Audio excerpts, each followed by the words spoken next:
Isang mayamang negosyante ang nag-alok ng $1,000,000 kapalit ng isang gabi kasama ang isang mapagkumbabang masahista na kailanmay hindi pa nagkaroon ng karanasan. Ngunit nang malaman niya kung sino talaga ito, nagbago ang lahat. Bago tayo magsimula, mag-iwan ng komento at sabihin kung saan ka nanonood. Ngayon, simulan na natin ang kwentong hindi mo malilimutan.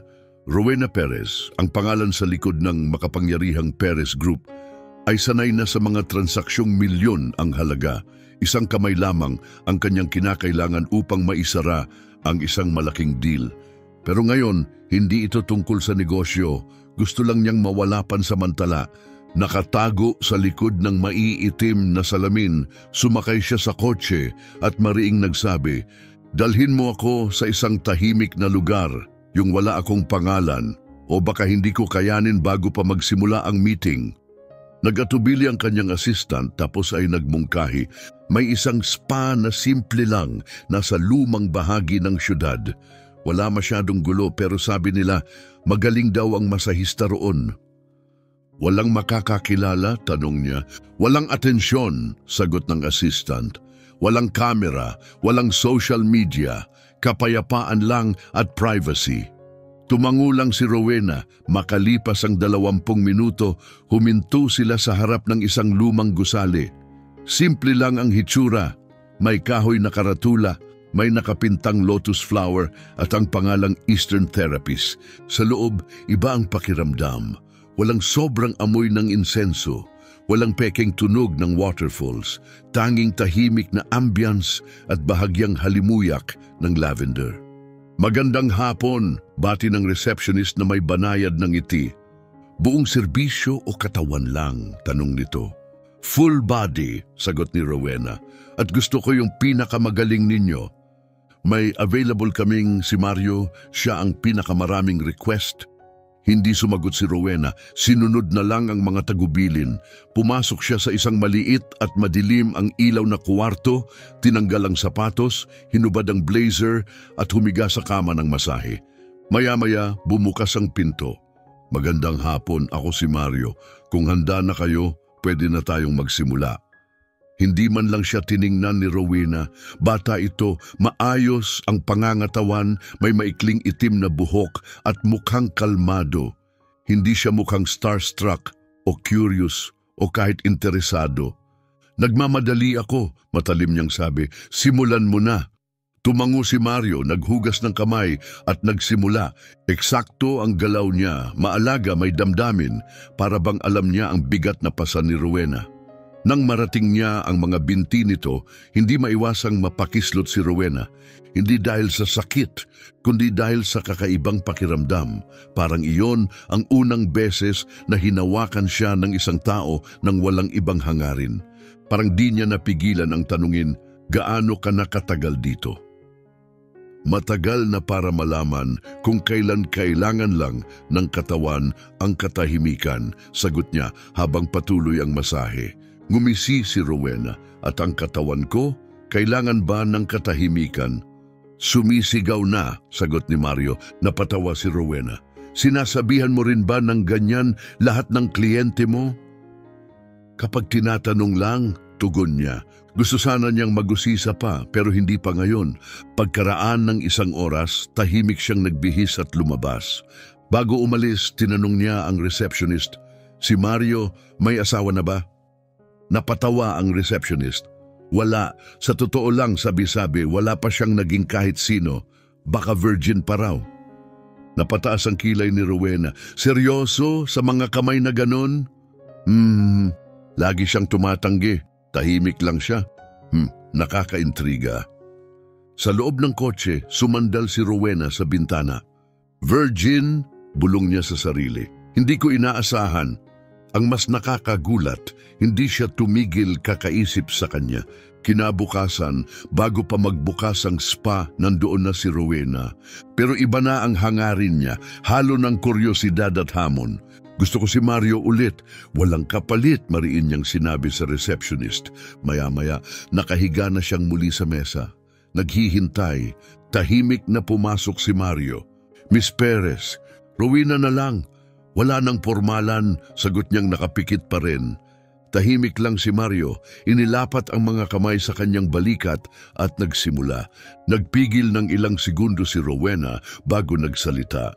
Alam mo, hindi kita matigil kaiisip kagabi. Sana hindi kita pinagpuyat, tugon ni Mario.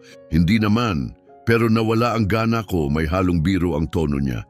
Iba ka kasi, malayo. Parang wala kang pakialam kahit kilala mo ako. Hindi ako nandito para humanga, nandito ako para tumulong. At kung higit pa ang gusto ng isang tao? Sandaling tumigil si Mario, tapos nagpatuloy. May hangganan ako. Kahit na yung taong yon ay interesting. Hindi siya sumagot. Lumabas ka kasama ko mamaya, yaya ni Rowena. Walang pressure, dinner lang or lakad, simple lang.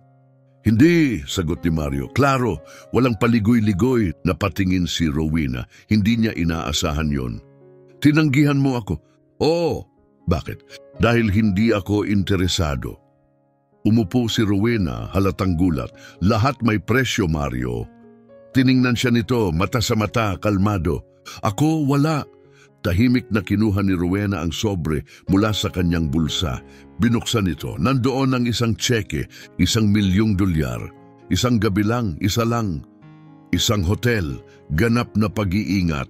Walang follow-up, walang mensahe, walang contact pagkatapos.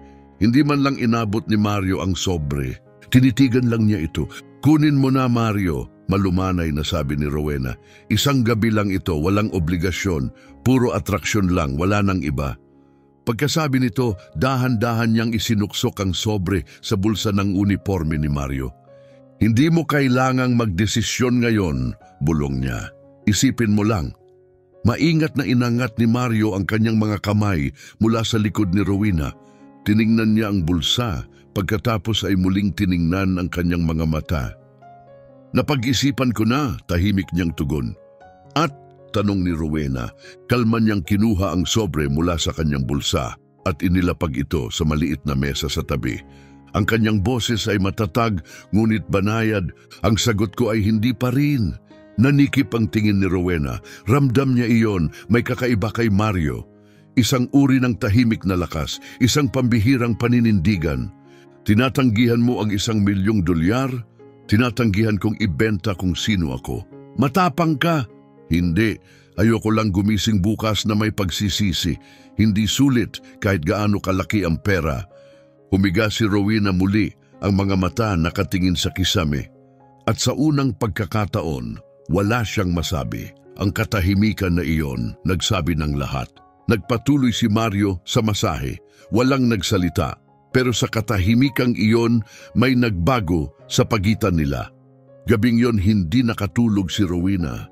Nagpabalik-balik siya sa kama, isip ng isip sa iisang bagay na hindi pa niya narinig. Hindi. Hindi mula sa kahit sino, lalo na hindi mula sa isang taong inalok niya ng ganun kalaking halaga. At siguradong hindi kung ang alok ay $1,000,000. Pagsikat ng araw, nasa kotse na naman siya.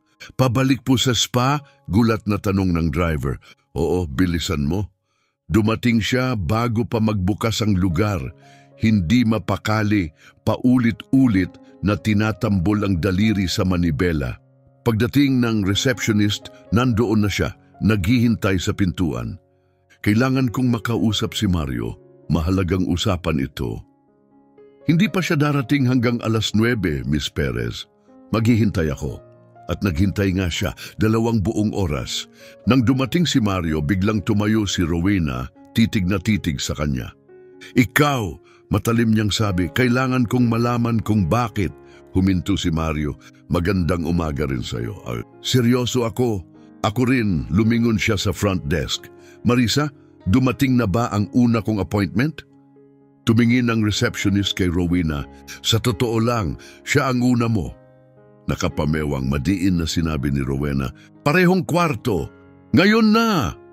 Wala siya sa schedule, bulong ng receptionist. Wala akong pakialam. Kinuha ni Rowena ang isang malutong na $500 na bill at inilapag sa mesa. Kailangan ko siyang makausap. Tayo lang dalawa. Napabuntong hininga si Mario. Sige, 20 minuto. Sa loob ng kwarto, hindi na humiga si Rowena. Nakatayo siya, nakaharap kay Mario. Bakit ka tumanggi kagabi? Sinabi ko na. Hindi, maring sagot niya. Ang sabi mo, ayaw mong ibenta ang sarili mo. Pero anong ibig sabihin yon? Lahat naman tayo, binibenta ang sarili natin. Ikaw nagtatrabaho, ako nagbabayad. Anong pinagkaiba? May malaking pinagkaiba, sagot ni Mario habang nakatukod sa dingding. Ipaliwanag mo. Nagtatrabaho ako dahil pinili ko, hindi dahil binibili ako. Napatawa si Rowena, paitang laman. Ang poetic naman pero sobrang inosente. Baka nga, sige nga, magkano ang halaga ng isang gabi? Seryoso, bigyan mo ako ng numero. Wala, lahat ng tao may presyo, Mario. Hindi ako. Lumapit siya, dahan-dahan binawasan ang distansya sa pagitan nila. 2 milyon. Hindi. 5. Hindi. 10 milyon, Mario. Nagtagpo ang kanilang mga mata. Hindi kumurap si Mario. May lungkot ba sa mga mata niya? Talaga bang akala mo madadaan ako sa dami ng zero? Lahat sumusuko rin sa huli, giit ni Rowena. Hindi ako. Napasuntok siya sa ere, nawawala na siya sa tiyaga. Tama si Emery, bulong niya. Isa ba itong biro? Niloloko mo ba ako? Hindi, sagot ni Mario mahinahon. Nagiging totoo lang ako. Totoo? Napalakas ang tinig ni Rowena. Nagtatrabaho ka sa isang mumurahing spa kapalit ng barya, tapos tatanggihan mo ang 10 milyon. Hindi katapatan yan, kabobohan yan. Tahimik lang si Mario, tulad ng dati, kalma. Sumabog na ang galit ni Rowena. Alam mo, tama ka, mali akong inalok ka pa. Isa ka lang hamak na lalaki, maliit ang mundo, walang pangarap, ni hindi mo makilala ang isang tunay na pagkakataon kahit nasa harap mo na. Lumakad siya papunta sa pintuan, pero bago siya lumabas, lumingon siya. Pagsisisihan mo ito, darating ang araw mag-isa ka na lang at magtatanong, ano kaya ang pakiramdam na makilala ako ng lubusan? Hindi siya agad sinagot ni Mario, hinintay niyang matapos ito. At sa tono niyang kalmado, sinabi niya, Rowena, ano? Natatakot ka? Napatigil siya. Takot sa ano? Sa isang taong walang pakialam sa pera mo. Tumagos ang mga salitang iyon. Bubuka na sana ang bibig ni Rowena, pero walang lumabas. At alam mo kung bakit ka natatakot, tuloy ni Mario. Dahil kapag nawala ang pera, hindi mo na alam kung sino ka talaga. Hindi na gumalaw si Rowena, natigilan, gulat, tahimik. Sa isang sandali, parang tumingin si Mario ng direkta sa kanyang kaluluwa. Parang hinubad niya ang bawat patong ng lakas, yaman at tagumpay na isinusuot ni Rowena bilang pananggalang at nakita ang mga insekuridad sa ilalim nito. Binuka ni Rowena ang kanyang bibig upang magsalita. Ikaw, panimula niya, pero natigilan ang kanyang boses. Pwede kang magalit, Rowena, kalmadong sabi ni Mario. Sigawan mo ako, laitin mo ako, ipatanggal mo pa ako kung gusto mo. Pero kahit anong gawin mo, hindi mababago ang katotohanan na may isang taong nagsabi sa iyo ng hindi. At hindi mo alam kung paano mo haharapin yon. Namula ang pisngi ni Rowena. Galit at napahiya, bigla siyang lumingon at marahas na lumabas, isinara ang pinto ng malakas. Nalingon ang lahat sa lobby, ang staff, ilang kliyente dahil sa ingay. Hindi sila pinansin ni Rowena. Lumakad siya gaya ng isang bagyong paparating, binuksan ang glass door at pasigaw na inutusan ng driver. Paandarin mo na, ngayon din! Sa loob ng sasakyan, hindi pantay ang kanyang paghinga. Galit siya, napapahiya, pero may halo ring pagkaintriga. Sino ba sa tingin niya siya? Bulong niya sa sarili. Kinahapunan nag-upload ang isang empleyado ng spa ng isang maikling clip sa Instagram stories. Mga ilang segundo lamang. Ipinakita si Rowena habang galit na lumalabas sa spa. Caption, when the masseur rejects the rich lady. Sa loob ng 2 oras, na-repost ito ng 15 beses. Sa ika-6 na oras, umabot na ito sa TikTok. Sa pagtatapos ng araw, #MasseurWhoSaidNo ay nagtrending na sa lokal na komunidad. Hindi nalaman agad ni Rowena hanggang tumawag ang kanyang assistant, punong-puno ng tensyon ang boses. Mrs. Perez, nakita niyo na po ba kung anong nangyayari online? Bakit? May video kayo na paalis sa spa, kumakalat na. Binaba ni Rowena ang tawag at binuksan ang Instagram. 50,000 views na ang video. At ang comment section masakit. Deserve niya yan! Hindi mo mabibili ang dignidad, ate. Grabe, tinangkang bayaran niya. Plot twist, may prinsipyo si kuya. Itinapon ni Rowena ang telepono sa sofa at tinakpan ang mukha ng kanyang mga kamay.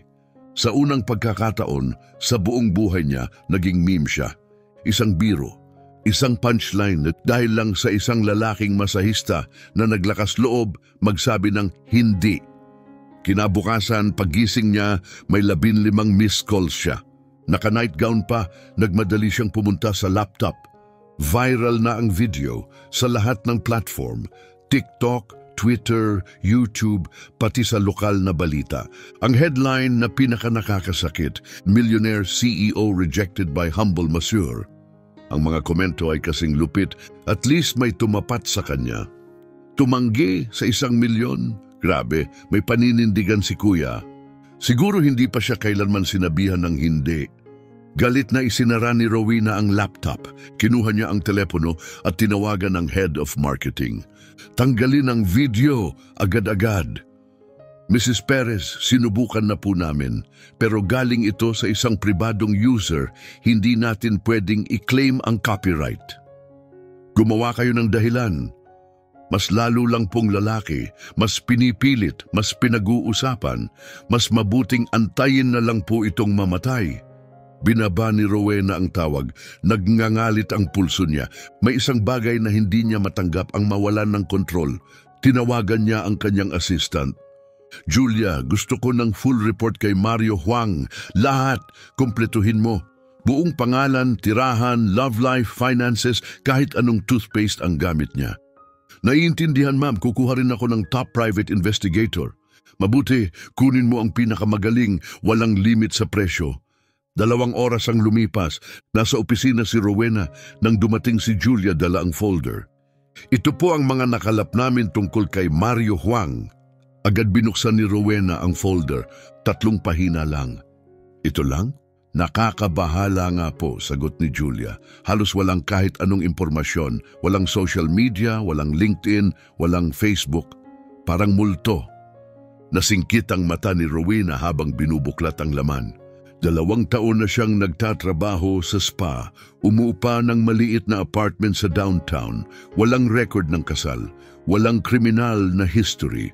Pamilya, walang kilalang kamag-anak sa bansa. Apelidong Huang ay Chinese, pero dito siya ipinanganak.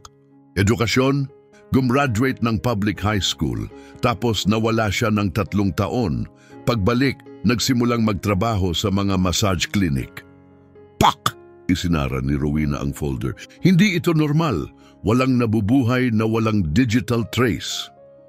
Sinabi rin po ng investigator, 2 lang ang posibilidad, siya ang nagbura sa lahat o may nagbura para sa kanya.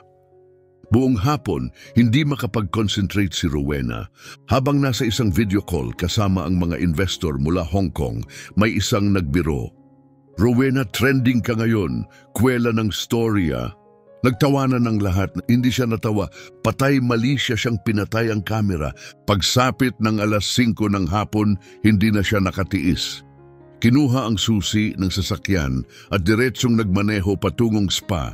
Pagdating niya, may kliyente na si Mario. Tahimik na naghintay si Rowena sa lobby ng spa, pilit na hindi pinapansin ang mga sulyap mula sa staff at mga kliyente. Maayos ang kanyang postura, ngunit ramdam ang tensyon sa bawat galaw niya. Nang lumabas si Mario mula sa treatment room, agad na tumama ang kanyang tingin sa kanya. Ang kapal ng mukha mong magpakita rito, sabi ni Rowena habang tumayo upang harapin siya. Hindi man lang kumurap si Mario. Trabaho ko ito, kalmado niyang tugon. Sa ngayon, dumaan siya kay Rowena na parang wala lang at dumiretso sa reception desk para makipag-usap kay Marisa tungkol sa susunod niyang kliyente.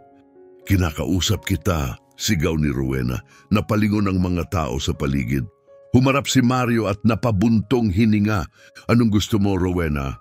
Gusto ko ng katotohanan, sabi niya, lumalapit. Sino ka ba talaga?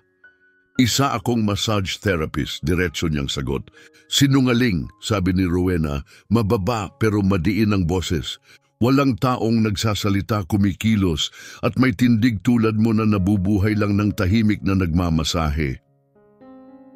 Baka mas marami ang sinasabi ng mga inaakala mo kaysa sa akin. Hindi ito haka-haka, balik ni Rowena. Nakita ko na yan sa mga presidente, bilyonaryo, mga negosyanteng makapangyarihan at alam ko ang anyo ng kapangyarihan. Merong kanon pero hindi ito galing sa pera o titulo. May iba. Matagal siyang tinitigan ni Mario. Walang mabasang ekspresyon sa mukha. Paano kung sabihin ko sa iyong ito na ako? Walang sikreto. Isang taong ayaw lang mapasailalim sa kahit kanino? Hindi ako maniniwala. Problema mo na yan, hindi sa akin. Nanginig ang mga kamao ni Rowena. Pinahiya mo ako sa publiko. Sinagot ko lang ang tanong mo, sagot ni Mario, walang pagbabago sa tono. At dahil sa sagot mong yon, ginawa akong katatawanan. Hindi ako ang gumawa niyan. Ikaw ang nagpakalat ng sarili mong kahihiyan. Nandoon lang ako. Ang malamig na katotohanan ay parang apoy sa galit ni Rowena. Pagsisisihan mo ito, hahanapin ko ang mga sikreto mo at pag nahanap ko yon, gagamitin ko. Anong klaseng sikreto? Tanong ni Mario, kalmado pa rin. Na maayos akong nagbabayad ng renta, na marunong akong rumespeto, na nagtatrabaho ako ng marangal. Walang taong perpekto. Hindi ako perpekto, hindi lang ako ang inaakala mo. Biglang lumingon si Rowena sa reception desk. Marisa, tama? Napatigil ang receptionist. Opo, ma'am. Magkano ang sahod niya rito? Mrs. Perez, hindi ko po alam kung dodoblehin ko yan kung tanggalin mo siya ngayon. Tahimik ang buong silid. Si Mario, nanatiling nakatayo, nakapulupot ang mga braso. Rowena, mahina niyang sabi, talaga bang akala mo may mababago sa ganyan? 3 beses ng sahod niya, tuloy ni Rowena, hindi siya pinansin. Pwede kayong kumuha ng 2 kapalit niya at may sukli pa. Kitang-kita ang pag-aalinlangan ni Marisa. Kailangan ko pong kontakin ang may-ari. Kung ganon tawagan mo ngayon. Nasa biyahe po siya, ma'am. Wala akong pakialam, tawagan mo pa rin. Napilitan si Marisa na kunin ang telepono. Mahina ang boses habang ipinaliwanag ang sitwasyon. Matagal ang katahimikan habang nakikinig siya sa kabilang linya. Pagkatapos ay ibinaba niya ito. Ano? Tanong ni Rowena, punong-puno ng kumpiyansa. Tumingin si Marisa kay Mario tapos kay Rowena. Ang sabi po ni Mr. Chen, kung gusto niyo pong paalisin si Mario, kailangang bilhin niyo ang buong spa. Napakurap si Rowena. Anong ibig sabihin niyan? Si Mario po ang top therapist namin. Halos lahat ng kliyente ay para sa kanya pumupunta. Kung mawawala siya, parang isasara na rin po ang negosyo. Dahan-dahang nawala ang kumpiyansang ngiti ni Rowena. Magkano ang halaga ng spa? Mrs. Perez, si bulong ni Marisa, hindi po ito for sale. Nanatiling nakatayo si Rowena, tulalang hindi makapaniwala. Muling humarap kay Mario. Pinlano mo to, ginawa mong hindi ka mapalitan. O baka magaling lang talaga ako sa ginagawa ko. Sa sandaling yon, may lalaking pumasok sa lobby, nakasuot ng itim na suit, matipuno, halatang security personnel. Mrs. Perez, tanong niya, ako po si Eduardo mula sa inyong corporate security team. May kailangang pag-usapan, agad-agad. Binigyan ni Rowena si Mario ng matalim na tingin. Tapos na to. Hindi pa kailanman, sagot ni Mario, hindi natitinag.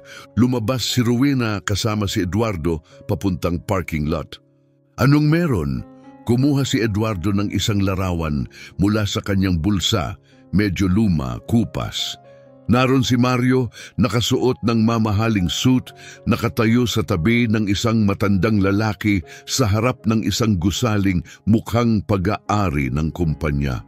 Saan galing to? Tanong ni Rowena, gulat. Isang contact natin sa pulisya ang nag-imbestiga sa nakaraan niya. Natagpuan ito sa isang sealed file mula 3 taon na ang nakaraan. Tinitigan ni Rowena ang larawan. Kailan ito kuha? 3 taon na ang nakalipas, pero may isang mahalagang bagay kang kailangang malaman. Ano yon? Maingat ang tono ni Eduardo. Ang larawang ito ay konektado sa isang classified investigation. Money laundering gamit ang mga shell companies. Lumabas ang pangalan ni Mario sa file bilang isang saksi. Tapos, bigla siyang nawala. Saksi sa ano? Tanong ni Rowena, tumatalim ang mga mata.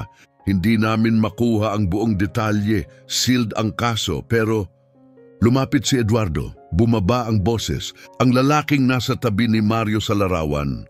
Pangalan niya, John Wei Chen. Napakunot ang noo ni Rowena. Dapat bang may ibig sabihin yan? Dapat lang, tugon ni Eduardo. Si Chen ang may-ari ng halos kalahati ng mga Chinese restaurant sa lungsod. At, nag-atubili si Eduardo, sa kanya rin ang spa kung saan nagtatrabaho si Mario. Nanlamig ang katawan ni Rowena. Ibig mong sabihin, hindi aksidente ang lahat ng to? Tama, pinoprotektahan siya ni Chen, kaya walang digital trace si Mario, kaya walang makahanap ng impormasyon tungkol sa kanya. Kaya rin hindi binebenta ang spa, at marahil kaya rin ganyan siya kakumpiyansa. Alam niyang may humahawak sa likod niya. Muling tumingin si Rowena sa larawan. Doon, si Mario ay nakangiti, komportable, malapit kay Chen. May tiwala, walang takot. Gusto kong makausap si Chen. Harapan. Mrs. Perez, baka hindi ligtas yun. Wala akong pakialam, ayusin mo. Kinabukasan, maagang tumawag si Julia. Mrs. Perez, may bagong balita tungkol kay Mario Huang.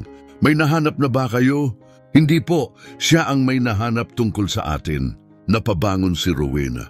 Anong ibig mong sabihin? May dumating na sulat ngayong umaga, galing sa Silva at Associates. Sino sila? Isang maliit na law firm, espesyalista sa labor cases. Ano ang laman ng sulat? Defamation, harassment. Inaakusa ka ni Mario na sinubukan mong suhulan ang employer niya para tanggalin siya at may mga testigo raw siya. Anong mga testigo? Lahat ng nandoon sa lobby. May 2 kliyente pa raw na may video. Napakuyom si Rowena sa sobrang galit, namutla ang mga buko ng kanyang mga daliri. Kalokohan to, kukuhain ko ang pinakamagaling na legal team sa bansa. Pwede po, pero hindi iyon ang problema. Ano? Opinyon ng publiko. Kapag umabot ito sa korte, magiging public record. At pagkatapos ng viral video kahapon, hindi na siya pinatapos ni Rowena. Binaba niya ang tawag at sinuntok ang unan sa inis. Paanong ang isang masahista lang ay naibaliktad ang buong laro laban sa kanya? Makalipas ang ilang oras, nakaupo si Rowena sa kanyang opisina, galit pa rin nang muling pumasok si Julia. Ngayon ay halatang kabado. Tumawag si Chen, anya. Pumayag siyang makipagkita mamayang hapon sa restaurant niya. Nagliwanag ang mga mata ni Rowena, pero may isang kondisyon, dagdag ni Julia. Ano? Kailangang nandoon si Mario. Ngumiti si Rowena unang beses sa mga nakaraang araw. Ayos, gusto kong makita ang mukha niya pag nalaman niyang nabuking ko na lahat. Hapon na, dumating siya sa The Golden Dragon, isang high-end na restaurant ni Chen sa pinakamamahaling distrito ng lungsod. Tahimik ang dining area, may ilang waiter lang at isang lalaking nakaupo sa likod. Matanda na siya kumpara sa larawan, may uban, may suot na wire-framed glasses at may presensyang nakakapagpakalma ng silid. Mrs. Perez, bati niya sa may accent na Ingles. Mr. Chen, tugon ni Rowena sa matatas na Portuges. Salamat sa pagpapaunlak. Umupo ka, darating na rin si Mario. Halos sabay, pumasok si Mario sa isang side door. Nakasuot ng simpleng shirt at jeans, pero matuwid ang tindig, punong-puno ng tiwala sa sarili. Wala siyang sinabi kay Rowena. Umupo siya sa tabi ni Chen. Mukhang may kailangang pag-usapan kayo, ani Chen na may banayad ng ngiti. Hindi nag-aksaya ng oras si Rowena. Alam ko na ang koneksyon ninyo. Talaga? Tanong ni Chen habang nakatingin ng diretsyo. Nakita ko na ang larawan, hindi lang siya basta empleyado mo. Tumaas ang kilay ni Chen. Anong larawan? Inilabas ni Rowena ang printout mula sa kanyang bag at inilapag ito sa mesa. Tiningnan ito ni Chen, pagkatapos ay napatawa. Lumingon siya kay Mario, mukhang natuwa. Naalala mo to? Tumango si Mario. Siyempre, yan ang araw na iniligtas mo ako. Napakurap si Rowena. Iniligtas? Sumandal si Chen, tila ba binabalikan ng isang alaala. Mrs. Perez, alam mo ba talaga kung ano ang nangyari 3 taon na ang nakalipas? Parang akala mo may kinalaman ito sa krimen o katiwalian. Hindi sumagot si Rowena pero halata sa kanyang mukha ang hinala. Nagpalitan ng sulyap sina Chen at Mario. Tapos napangiti si Chen. Hindi. Ang larawang yan ay kuha nung araw na binigyan ko si Mario ng trabaho. Wala siyang tirahan noon. 2 linggo na siyang natutulog sa lansangan. Isang gabi, pumasok siya sa restaurant ko at humingi lang ng tubig. Nagbago ang ekspresyon ni Rowena. Pagod siya, marumi, pero magalang. May dangal sa paraan ng kanyang pagsasalita. Inalok ko siya ng pagkain, pero ayaw niyang tanggapin ng libre. Anya, maghuhugas daw siya ng plato kapalit. Tumingin si Rowena kay Mario na nanatiling tahimik. At yung investigasyon ng pulis? Iwinaksi lang ni Chen. At yon, nakita lang ni Mario ang isang hold-up sa kalsada. Tumulong siya sa investigasyon kaya lumabas ang pangalan niya sa file. Wala nang iba. Lumabas ang pangalan ni Mario sa police file dahil wala siyang ID noong panahong iyon. Kailangan siyang kuhanan ng larawan para sa opisyal na witness report. Walang ID? Tanong ni Rowena, halatang gulat. Sa wakas, nagsalita si Mario. Meron na ako, dati, pero nawala ang lahat, mga dokumento, pera, pati pangalan ko. Si Chen ang nagbigay sa akin ng pagkakataong magsimulang muli. Tinitigan siya ni Rowena, sinusubukang intindihin ang lahat. Pero ang kilos mo, parang isang taong edukado, may impluensya, may autoridad. May pinag-aralan ako, mahinang tugon ni Mario. Wala na lang akong yaman ngayon. Saan mo nakuha ang edukasyon mo? Sandaling natahimik si Mario. Maingat na inilapag ni Chen ang kamay sa balikat ni Mario. Sige anak, marami na rin siyang nalaman kaysa sa karamihan. Huminga ng malalim si Mario. Ipinanganak ako sa isang napakayamang pamilya, Rowena. Old money, pero nang mag-23 ako, may nangyaring hindi ko matanggap. Pinili kong iwan lahat. Naglaho ako. Anong nangyari? Personal na iyon, mariin niyang tugon. Lumapit si Rowena, binaba ang boses. Ibig sabihin, totoo nga, mayaman ka talaga dati. Noon. Ngayon ako si Mario, isang masahista na binigyan ni Chen ng pangalawang buhay. Tahimik na nagsalin si Chen ng tsaa sa 3 maliit na porcelain cups. Pwede ba akong magtanong, Mrs. Perez? Oo naman. Bakit ka ba ganyan ka-invested kay Mario? Binuka ni Rowena ang kanyang bibig pero walang lumabas. Wala siyang nakahandang sagot. Na-challenge niya ako. Sa wakas ay aminado niyang sabi, wala pang nagsabi sa iyo ng hindi, tanong ni Chen. Tama. Dahan-dahang tumango si Chen, may malalim na pag-unawa at nakayanig yun sa iyo dahil... Sandaling tumigil si Rowena, ang sagot nasa hangganan ng kanyang labi. Dahil baka hindi ako sanay sa mga taong walang gustong makuha sa akin. Tahimik. Banayad ang tinig ni Chen. Kung ganon, pwede ba akong magbigay ng payo? Nakikinig ako. Si Mario ay hindi tropeo. Hindi siya hamon na kailangang talunin. Tao siya. At kung gusto mong maintindihan siya, kakailanganin mo ng 3 bihirang bagay. Pasensya, respeto at kababaang loob. Tumalikod si Rowena kay Mario. Hindi siya galit, hindi rin siya sarado. Tinitigan lang siya ni Mario. Bukas, mausisa. Wala ka talagang gusto mula sa akin? Tanong ni Rowena. Hindi sa paraang iniaalok mo. Kung ganon, ano ang tamang paraan? Sandaling nag-isip si Mario bago sumagot. Katapatan. Tapat ako, giit ni Rowena. Sigurado ka ba? Tanong ni Mario bahagyang yumuko. O baka sinusubukan mo lang bilhin ang isang bagay na hindi ipinagbibili?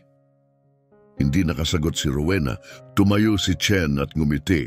Iiwan ko muna kayo, kailangan ko sa kusina. Nang sila'y nag-iisa, huminga ng malalim si Rowena. Sabihin mo sa akin, Mario, ano ba talaga ang nangyari 3 taon na ang nakalipas? Bakit mo iniwan ang buhay na yon? Mahalaga pa ba yon? Mahalaga sa akin? Bakit? Dahil baka nagkamali ako tungkol sa'yo. At baka gusto ko talagang makilala kung sino ka. Matiyagang pinagmasdan siya ni Mario. Rowena, 2 araw mong sinubukang sirain ako. Ininsulto mo ang sarili mo habang sinusubukan akong ibagsak. Nag-hire ka pa ng tao para kalkalin ang buhay ko. Bakit ako magtitiwala sa iyo ngayon? Dahil nagtatanong ako, sagot niya, hindi ako nagdidikta, hindi ako bumibili, nagtatanong lang. Sa unang pagkakataon, ngumiti si Mario, hindi peke, hindi formal, tunay. Simula yan, aniya. Kaya, sasabihin mo na ba? Siguro, kapag naniwala akong gusto mo talagang makilala kung sino ako, hindi kung sino ako dati. Tumayo si Rowena. Paano ko mapapatunayan yan sa'yo? Simulan mo sa pagbasura ng kaso ng paninirang puri na malamang ay ginagawa na ng legal team mo ngayon. Napatigil si Rowena. Paano mo? Nakita ko na yan dati.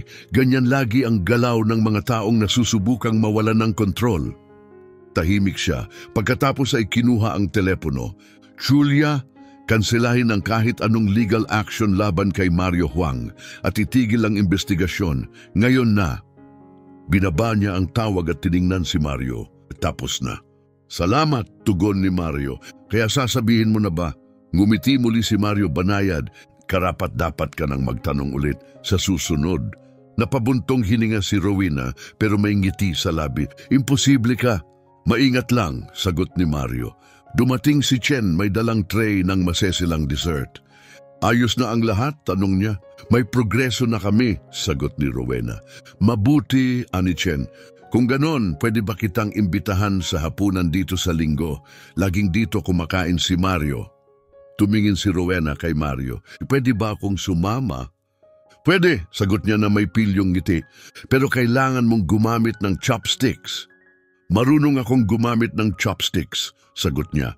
Napatawa si Mario. Tingnan natin. Sa unang pagkakataon sa loob ng 3 mahabang araw, naramdaman ni Rowena na unti-unti na niyang nauunawaan kung sino talaga si Mario Huang o kahit papaano kung sino ang pinili nitong maging. Ginugol niya ang natitirang bahagi ng linggo sa pagtatangkang ibalik ang sarili sa trabaho. Ngunit kahit ilang meeting ang atinan niya o ilang email ang masagot, hindi niya maalis sa isip ang ngiti ni Mario. Totoo, hindi pilit, hindi formal. Isang ngiting tumatambay sa kanyang alaala na parang musikang ayaw humupa. Dumating ang linggo nang mas mabilis kaysa inaasahan niya. Sa pagkakataong ito, hindi siya nagsuot ng power suit o designer heels. Nagsuot lang siya ng jeans, isang malambot na silk blouse at flats. Ilang taon na rin mula nang huli siyang magbihis ng ganun kasimple. Ngayon, gusto lang niyang maging tao. Pagdating niya sa Golden Dragon, sarado ito para sa publiko. Mainit siyang sinalubong ni Chen sa pinto. Miss Perez, eksakto sa oras. Rowena na lang please, at salamat sa imbitasyon. Nasa kusina si Mario, tumutulong sa paghahanda, sabi ni Chen. Sana handa ka na sa totoong lutong bahay na pagkaing Chinese, hindi yung para sa turista. First time ko to, ngumiti si Rowena. Inakay siya ni Chen sa isang bilugang mesa sa likod. Payak pero elegante, may mga kandila, bulaklak at malambot na ilaw na nagbibigay ng mainit at masining na ambiance. Chen, tanong ni Rowena, banayad ang tono. Pwede ba akong magtanong? Siyempre, bakit mo tinulungan si Mario? Bukod sa kabutihan, bakit mo siya piniling paglaanan? Habang nagsasalin ng tsaa si Chen sa 2 masilang tasa, sumagot siya. Nakita mo na ba ang isang taong gutom pero tumatangging tanggapin ang pagkain kung hindi niya ito kayang bayaran? Umiling si Rowena. Ginawa yan ni Mario, patuloy ni Chen. Kita mong butot balat na siya pero ayaw tumanggap ng libre. Sabi niya, kailangan muna niyang magtrabaho para doon. Yung dignidad na yon, tinamaan ako. At pagkatapos noon, unti-unti kong nakilala siya. Marunong siya ng Mandarin, may malalim na kaalaman sa traditional Chinese medicine, may pag-unawa sa sining, pilosopiya. Mga bagay na hindi naririnig ng karamihan sa mga empleyado ko. Para siyang mas Chinese pa kaysa sa mga isinilang sa China. Napataas ang kilay ni Rowena. Saan niya natutunan lahat yon? Ngumiti si Chen pero nagkibit balikat. Hindi ko na tinanong, ang alam ko lang, hindi siya basta taong nawalan lang ng swerte. Sa sandaling yon, lumabas si Mario mula sa kusina, may dalang malaking tray ng mga makukulay na putahe. Nakaputing shirt at dark pants siya, simple pero pinaka-relaxed na nakita pa ni Rowena. Sana gutom ka, sabi niya na may ngiti. Lagi kasing sobra magluto si Chen. Napanganga si Rowena sa spread, maseselang dumplings, malambot na steamed fish, stir-fried vegetables na may malalim at maalab na spice at mabangot malinaw na sabaw. Grabe to, kayo ba ang nagluto nito? Si Chen nagturo, natuto na ako, Sunday ritual na namin to. Parang pamilya, dagdag ni Chen. Tama? Tango ni Mario. Para ko na siyang ama. Habang kumakain, nakita ni Rowena ang ibang anyo ni Mario. Nagbibiro, nagkukwento tungkol sa pagluluto.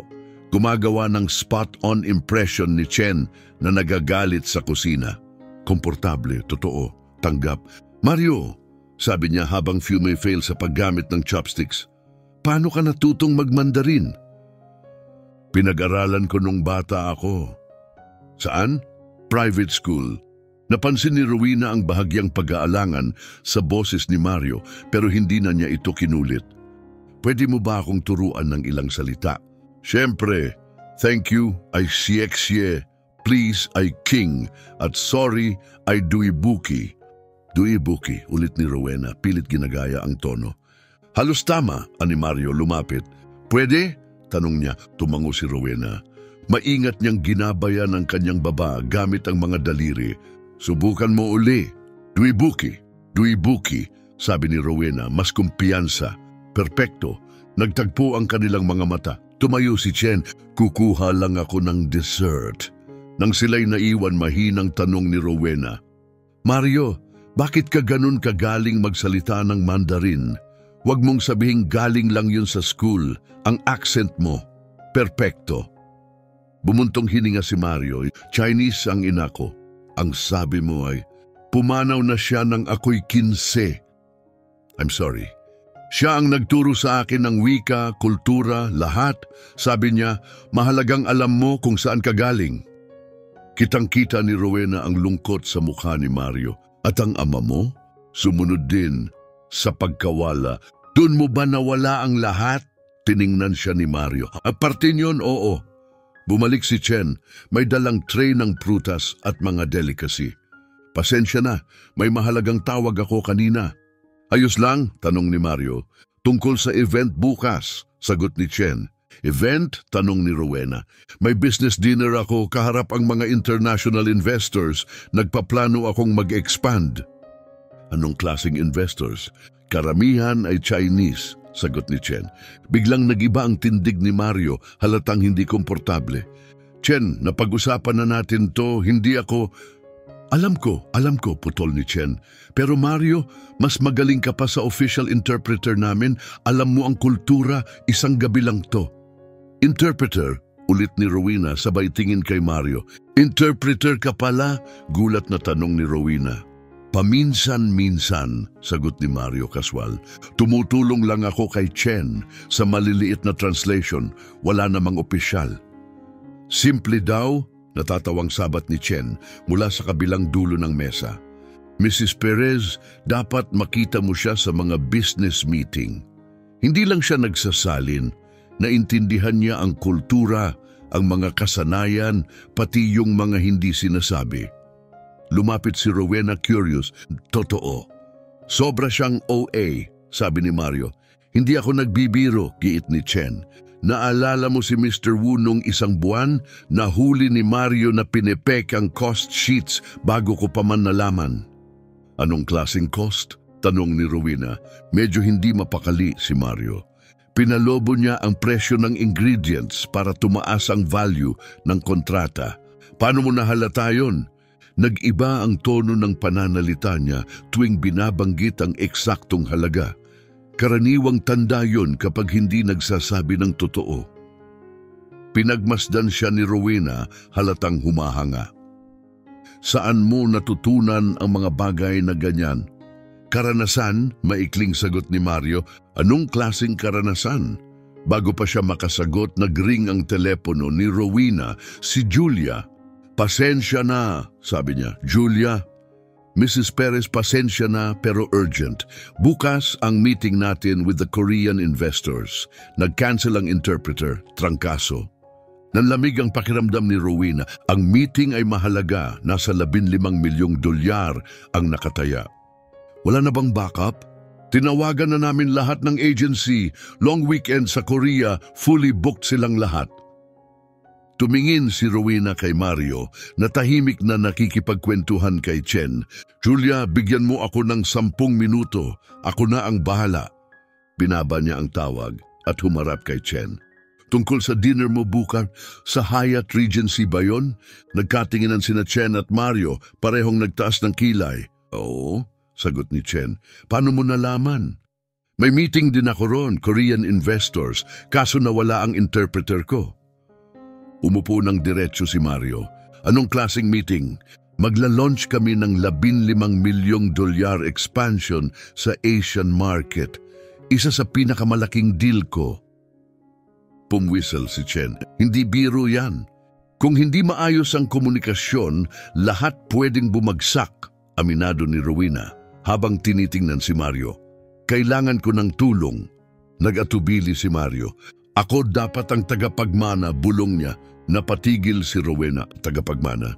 Nang 1 bilyong dolyar na kumpanya, ang lolo ko ang nagtatag. Ang ama ko ang nagpalago. Ako ang susunod. Napatagilid si Rowena sa pagkakaupo, nagulat. At iniwan mo lahat yon para maging masahista. Iniwan ko dahil hindi iyon tugma sa kung sino ako? Nabigla ang buong silid sa bigat ng mga salita. Tumayo si Mario at humarap sa bintana. 3 taon na ang nakalipas. Ako ang pinipreparang pumalit sa Junk Corporation. 25 ako noon. May MBA mula Harvard. Nakapagtrabaho na sa 3 bansa. Ako ang ideal na anak. Tapos, nalaman kong sangkot sa katiwalian ang kumpanya, overpricing, suhol, pananamantala sa manggagawa. Noon ko lang nakita ang lahat. Noon ako nagising. Lumapit si Rowena. Hinarap mo sila. Sinubukan ko, kinausap ko ang ama ko. Gusto kong linisin ang negosyo, pero tinawag niya akong naive. Sabi niya, walang lugar ang moralidad sa negosyo. At pagkatapos, nagkamali ako. Humarap siya kay Rowena, may lungkot sa mga mata. May nakababatang kapatid ako, si Daniel. 2 taon ang tanda ko sa kanya. Mas agresibo, mas buo ang loob. Habang ako ay nagtatanong, siya ay sumusunod. Isang kontrata niya, 50 milyong dolyar sa Bangkok, nakabatay sa panlilinlang. Nakiusap ako, sabi ko isisiwalat ko kung hindi siya titigil. Anong nangyari sa kanya? Tanong ni Rowena mahinahon. Namatay siya. Napasinghap si Rowena, tinakpan ang bibig. Hindi napatunayan, patuloy ni Mario, pero naniniwala akong nadurog siya ng pressure o baka may nagpatahimik sa kanya. Hindi ko na malalaman, pero matapos mamatay si Daniel, iniwan ko ang lahat. Umupo siyang muli, kitang-kita ang pagod sa pagbabahagi ng nakaraan. Mario, mahinang tanong ni Rowena, marunong ka bang mag-Korean? Oo. Fluent? Fairly fluent daw? Singit ni Chen. Nanood kami ng Korean comedy last month. Siya lang ang nakatawa sa mga joke na wala sa subtitle. Napaupo ng tuwid si Rowena, may bahid ng pag-asa sa kanyang mga mata. Mario, pwede mo ba akong tulungan bukas? Interpreter language 1 gabi, please. Babayaran kita. Umiling si Mario. Hindi ito tungkol sa pera, Rowena. Kung ganon, tungkol saan? Hindi ko na ginagawa yung ganitong trabaho. Anong klaseng trabaho? Corporate meetings, boardroom wars, yung mundo na yon. Bakit? Tahimik siya, nakatitig kay Chen. Tumango si Chen parang nagbigay ng permiso. Dahil ang huling beses na umupo ako sa ganitong meeting, dun ko nawala ang lahat. Tumahimik ang lahat. Kung tutulungan kita bukas, mahinang sabi ni Mario, makikita mo ang isang bahagi ng pagkatao ko na hindi mo pa nakikita at baka hindi mo magustuhan. Hindi ko hinahanap ang perpektong bersyon mo, Mario, tugon ni Rowena. Gusto ko ang totoo, kung sino ka, kung sino tayo, anuman tong meron sa atin. Gumiti si Chen. Paano kung masigit pa siya sa inaakala mo? At paano kung kulang? Sagot ni Rowena. Ano man ang totoo? Gusto kong malaman? Inabot niya ang kanyang kamay sa ibabaw ng mesa. Isa lang ang paraan para malaman. Tiningnan ni Mario ang kamay niya, tapos si Chen. Dahan-dahan inabot niya ang kamay ni Rowena. Sige, Anya, tutulungan kita. Salamat. Pero Rowena, dagdag niya habang hawak ang kamay nito, pagkatapos bukas, siguradong marami kang tanong at ako, kailangang magpasya kung mapagkakatiwalaan kita para sagutin ang mga iyon. At ako, kailangang magpasya kung handa akong marinig ang totoo, sagot niya. Tinaas ni Chen ang kanyang tasa ng tsaa, isang tagay ni Chen para sa pag-unawa. Tinaas ni Rowena at Mario ang kanilang tasa. Para sa pag-unawa, sabay nilang sinabi. Ngunit habang dumadampi ang tsaa sa kanyang labi, hindi maalis ni Rowena sa isipan ang sinabi ni Mario. Ang huling beses na nasa isang meeting akong ganito, doon ko nawala ang lahat. Ano ba talaga ang nangyari 3 taon na ang nakalipas? At bakit may kutob siyang bukas? Mas marami pa siyang malalaman kaysa sa inakala niyang kaya niyang tanggapin. Kailangan ba nating pag-usapan ng meeting strategy? Tanong ni Rowena habang paakyat sila sa private conference room. Sa loob, inilatag niya ang mga folder at chart sa mahabang mesa. Pero si Mario, hindi tumitingin kahit sa isa. Nakatayo siya sa bintana, hindi gumagalaw, tila mabigat ang mga balikat. Mario, ayos ka lang ba? Tanong ni Rowena. Ayos lang ako, mahina niyang sagot. Matagal na rin kasi mula nang tumayo ako sa lugar na ganito. Anong ibig mong sabihin? Anong espesyal sa lugar na ito?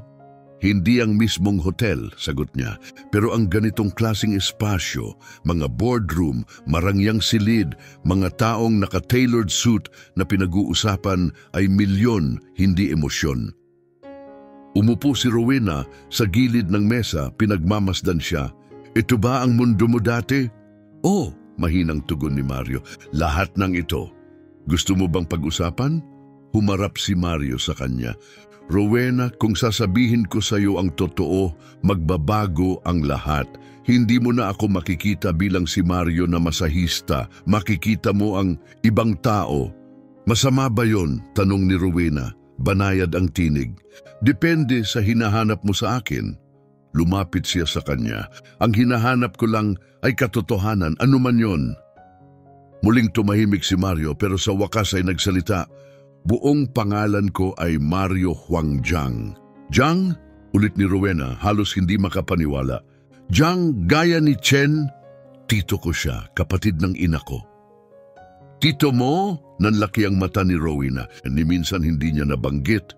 Kasi ako ang humiling, paliwanag ni Mario. Nang dumating ako sa restaurant niya, 3 taon na ang nakalipas. Ayokong malaman ng kahit sino kung sino talaga ako, kahit nakamag-anak ko siya. Bakit? Umupo siya. Dahil tumatakbo ako mula sa lahat. Sa pangalan ko, sa lahi ko, sa buong pagkatao ko. Anong klaseng buhay, Mario? Tinitigan siya nito ng diretsyo. Zhang Corporation, narinig mo na ba? Mabilis ang tibok ng puso ni Rowena. Siyempre, isa ito sa pinakamalalaking conglomerate sa Asia. Construction, tech, exports. $1 billion ang halaga. Galing ka sa pamilya Zhang? Halos bulong niya. Oo noon. Umupo siya tulala na. Anong nangyari? Huminga ng malalim si Mario. Pumunta ako sa Bangkok para kausapin ang kapatid kong si Daniel. Gusto kong pigilan ng isang kontratang alam kong mali. Dinaya. Akala ko makakausap ko siya. Napigil ang boses niya, pero pagdating ko, nasa ospital na siya. Bakit? Aksidente raw sa kotse, bulong ni Mario. Pero sabi nila, hindi ito aksidente. Ibig mong sabihin, tumango siya, nagpakamatay si Daniel. Hindi kinaya ang bigat ng korupsyon, kahihiyan, lunod siya at bahagi ng bigat na yon, ako. Naluha si Rowena. Mario, hindi mo kasalanan yon. Pero pakiramdam ko, ako ang dahilan. Tinakot ko siyang ilalantad ko ang panlilinlang niya. Nag-away kami, ang huling sinabi ko sa kanya, isa siyang kahihiyan sa pamilya. Hindi mo alam ang pinagdaraanan niya. Dapat alam ko, kapatid ko siya. Dapat ako ang pumrotekta, hindi ang lumaban. Lumapit si Rowena, marahang hinawakan ang braso niya. At pagkatapos, hindi ko na kinaya, hindi ko na matingnan sa mata ang ama ko. Hindi ko kayang umupo sa boardroom na punong-puno ng pera pero walang kaluluwa. Hindi lang kumpanya ang iniwan ko. Iniwan ko ang buong pagkatao ko. Kaya ka nawala. Umalis ako. Kaunting dokumento lang ang dala. Walang cash, walang credit card. Wala akong kinausap kahit sino. Gusto kong isipin nilang tuluyan na akong nawala. At naniwala ba sila? Mapait ang ngiti ni Mario. Pagkalipas ng 6 na buwan, sinabi ng ama ko sa media na baliw daw ako, na hindi na ako bahagi ng pamilya. At hindi ka na bumalik? Hindi na. Pagkamatay ni Daniel, walang nagbago sa kumpanya. Patuloy pa rin. Pero ako, hindi ko na alam kung sino ako. Kailangan kong hanapin yon mula sa wala. Kaya ka naging masahista? Si Chen ang nagsabi. Sabi niya, kailangan kong matutong magpagaling, na ang kamay, kapag ginamit ng may malasakit, mas makapangyarihan pa sa kahit anong bilyong dolyar na kontrata. Tahimik sila habang bumabalot ang bigat ng kwento. Alam ba ng mga magulang mo kung nasaan ka? Hindi, at hindi dapat. Kapag nalaman nilang buhay pa ako, pilit nila akong ibabalik. Kahit ibig sabihin nito, hindi mo na sila makikita muli. Si Chen ang pamilya ko ngayon, tumingin siya kay Rowena, at siguro ilang tao pa na tinatanggap ako kung sino ako ngayon, hindi dahil sa kung sino ako noon. Tumunog ang telepono ni Rowena, si Julia. Miss Perez, sabi ng assistant, nandito na ang Korean investors. Maaga sila, naghihintay sa conference room. Binaba ni Rowena ang tawag at tumingin kay Mario. Handa ka na ba? Medyo nag-alinlangan si Mario. 3 taon na rin akong hindi humarap sa ganitong mundo. Kung gusto mong umatras, hahanap ako ng iba. Tumayo si Mario at inayos ang kanyang suot. Hindi, nangako ako at marahil panahon na para gamitin ko ang nakaraan ko sa mas makabuluhang paraan. Mario! Yes? Salamat, marahang sabi ni Rowena. Salamat sa pagtitiwala at sa hindi paglayo nung nalaman mo kung sino talaga ako. Ngumiti si Mario. Maaga pa ang araw, biro niya. Pareho silang natawa. Sa sandaling iyon, nawala ang bigat ng paligid. Tara, tanong ni Rowena, itinuro ang conference room. Tara! Pero bigla siyang tumigil. Rowena, kung sa meeting ay mapansin mong nagbago ako, kung magsimula akong magsalita na parang ibang tao, huwag kang mag-alala. Anong ibig mong sabihin? Kapag nasa negosasyon ako, bumabalik ang dati kong pagkatao. Masama ba yon? Mahinahong tanong ni Rowena. Depende. Kung mamahalin mo pa rin ba ako pagkatapos mong makita yung side na yon? Napatigil si Rowena. Mamahalin? Ulit niya gulat. Napakislot si Mario. Napansin ang salitang binitiwan. Namula siya. Ang ibig kong sabihin ay kung igagalang mo pa rin ako. Hindi, sabi ni Rowena lumapit sa kanya. Ang salitang ginamit mo ay mahalin. Nagtagpo ang kanilang mga mata. Oh, sabi ni Mario. Bakit? Huminga siya ng malalim. Dahil sa palagay ko nahuhulog na ako sa iyo, Rowena. At natatakot ako na kapag nakita mo kung sino ako noon, baka mag-iba ang tingin mo sa akin. Hinawakan ni Rowena ang kanyang mukha ng 2 kamay. Matatag ang tinig. Mario Luis, Mario Wong, anumang pangalan ang dala mo, nahuhulog na rin ako sa'yo at walang mangyayari sa kwartong yon na makakabago nun. Doon mismo sa hallway ng isang marangyang hotel, naghalikan sila. Isang halik na malalim, tapat, puno ng tahimik na pangako at panibagong lakas.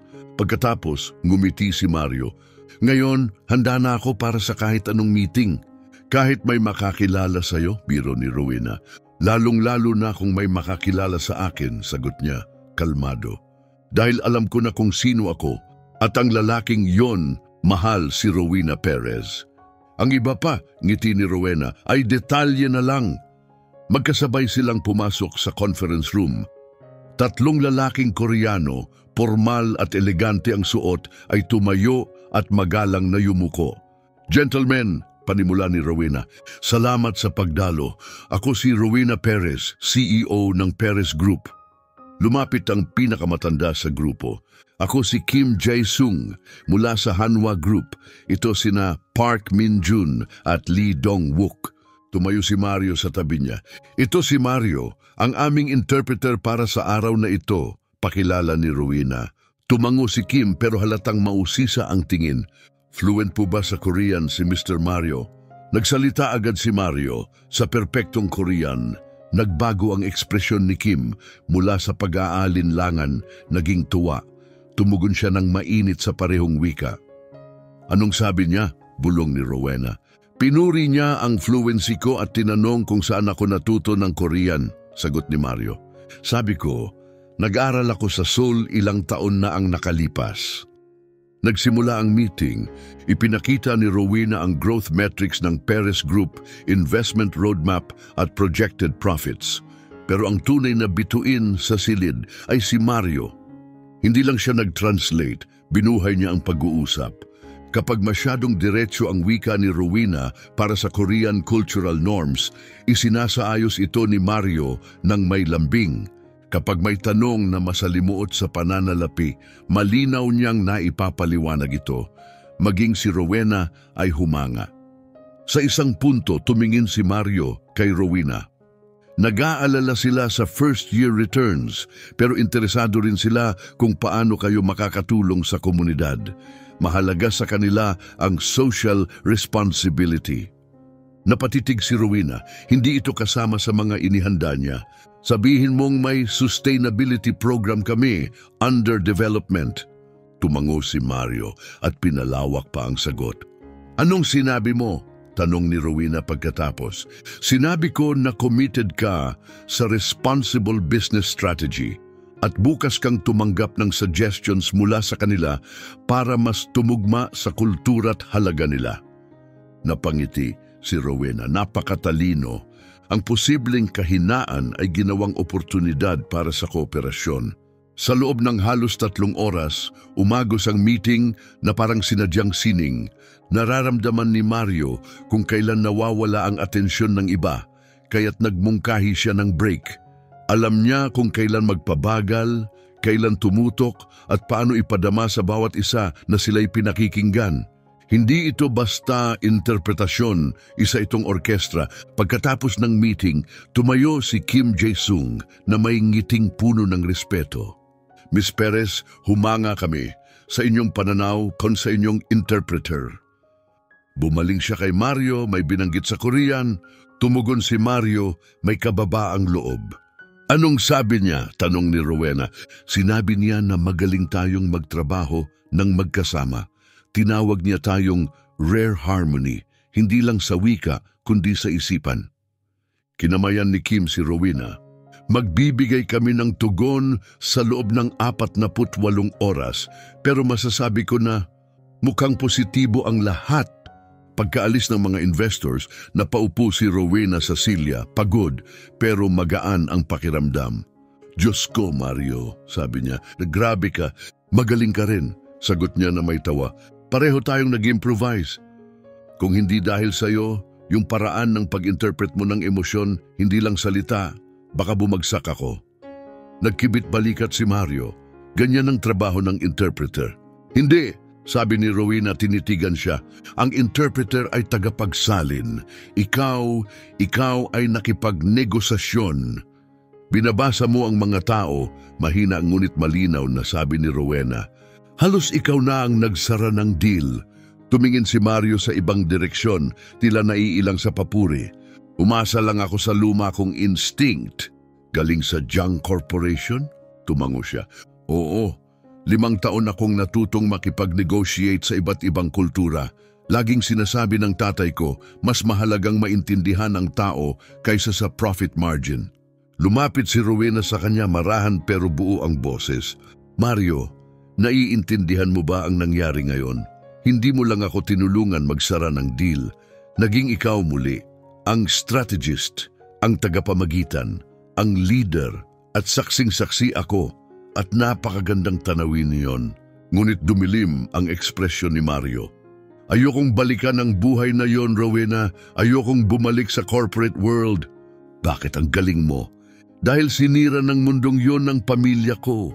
Tumigil si Rowena, tinatangka niyang unawain. Pero ngayong araw, nakakuha tayo ng 15 milyong dolyar. Nakipag-usap ka sa mga taong hindi ko maintindihan. Bahagi ka nun, Mario. Bahaging dapat kilalanin. Mas gugustuhin kong ibaon na lang yung bahagi na yon, sagot niya. Lumapit si Rowena. Paano kung hindi mo kailangang ibaon? Paano kung magagamit mo yon, lahat ng yon, para sa ikabubuti? Tiningnan siya ni Mario, may pag-aalinlangan. Anong ibig mong sabihin? Magtrabaho ka sa akin, sabi ni Rowena. Maging consultant ko para sa Asian expansion.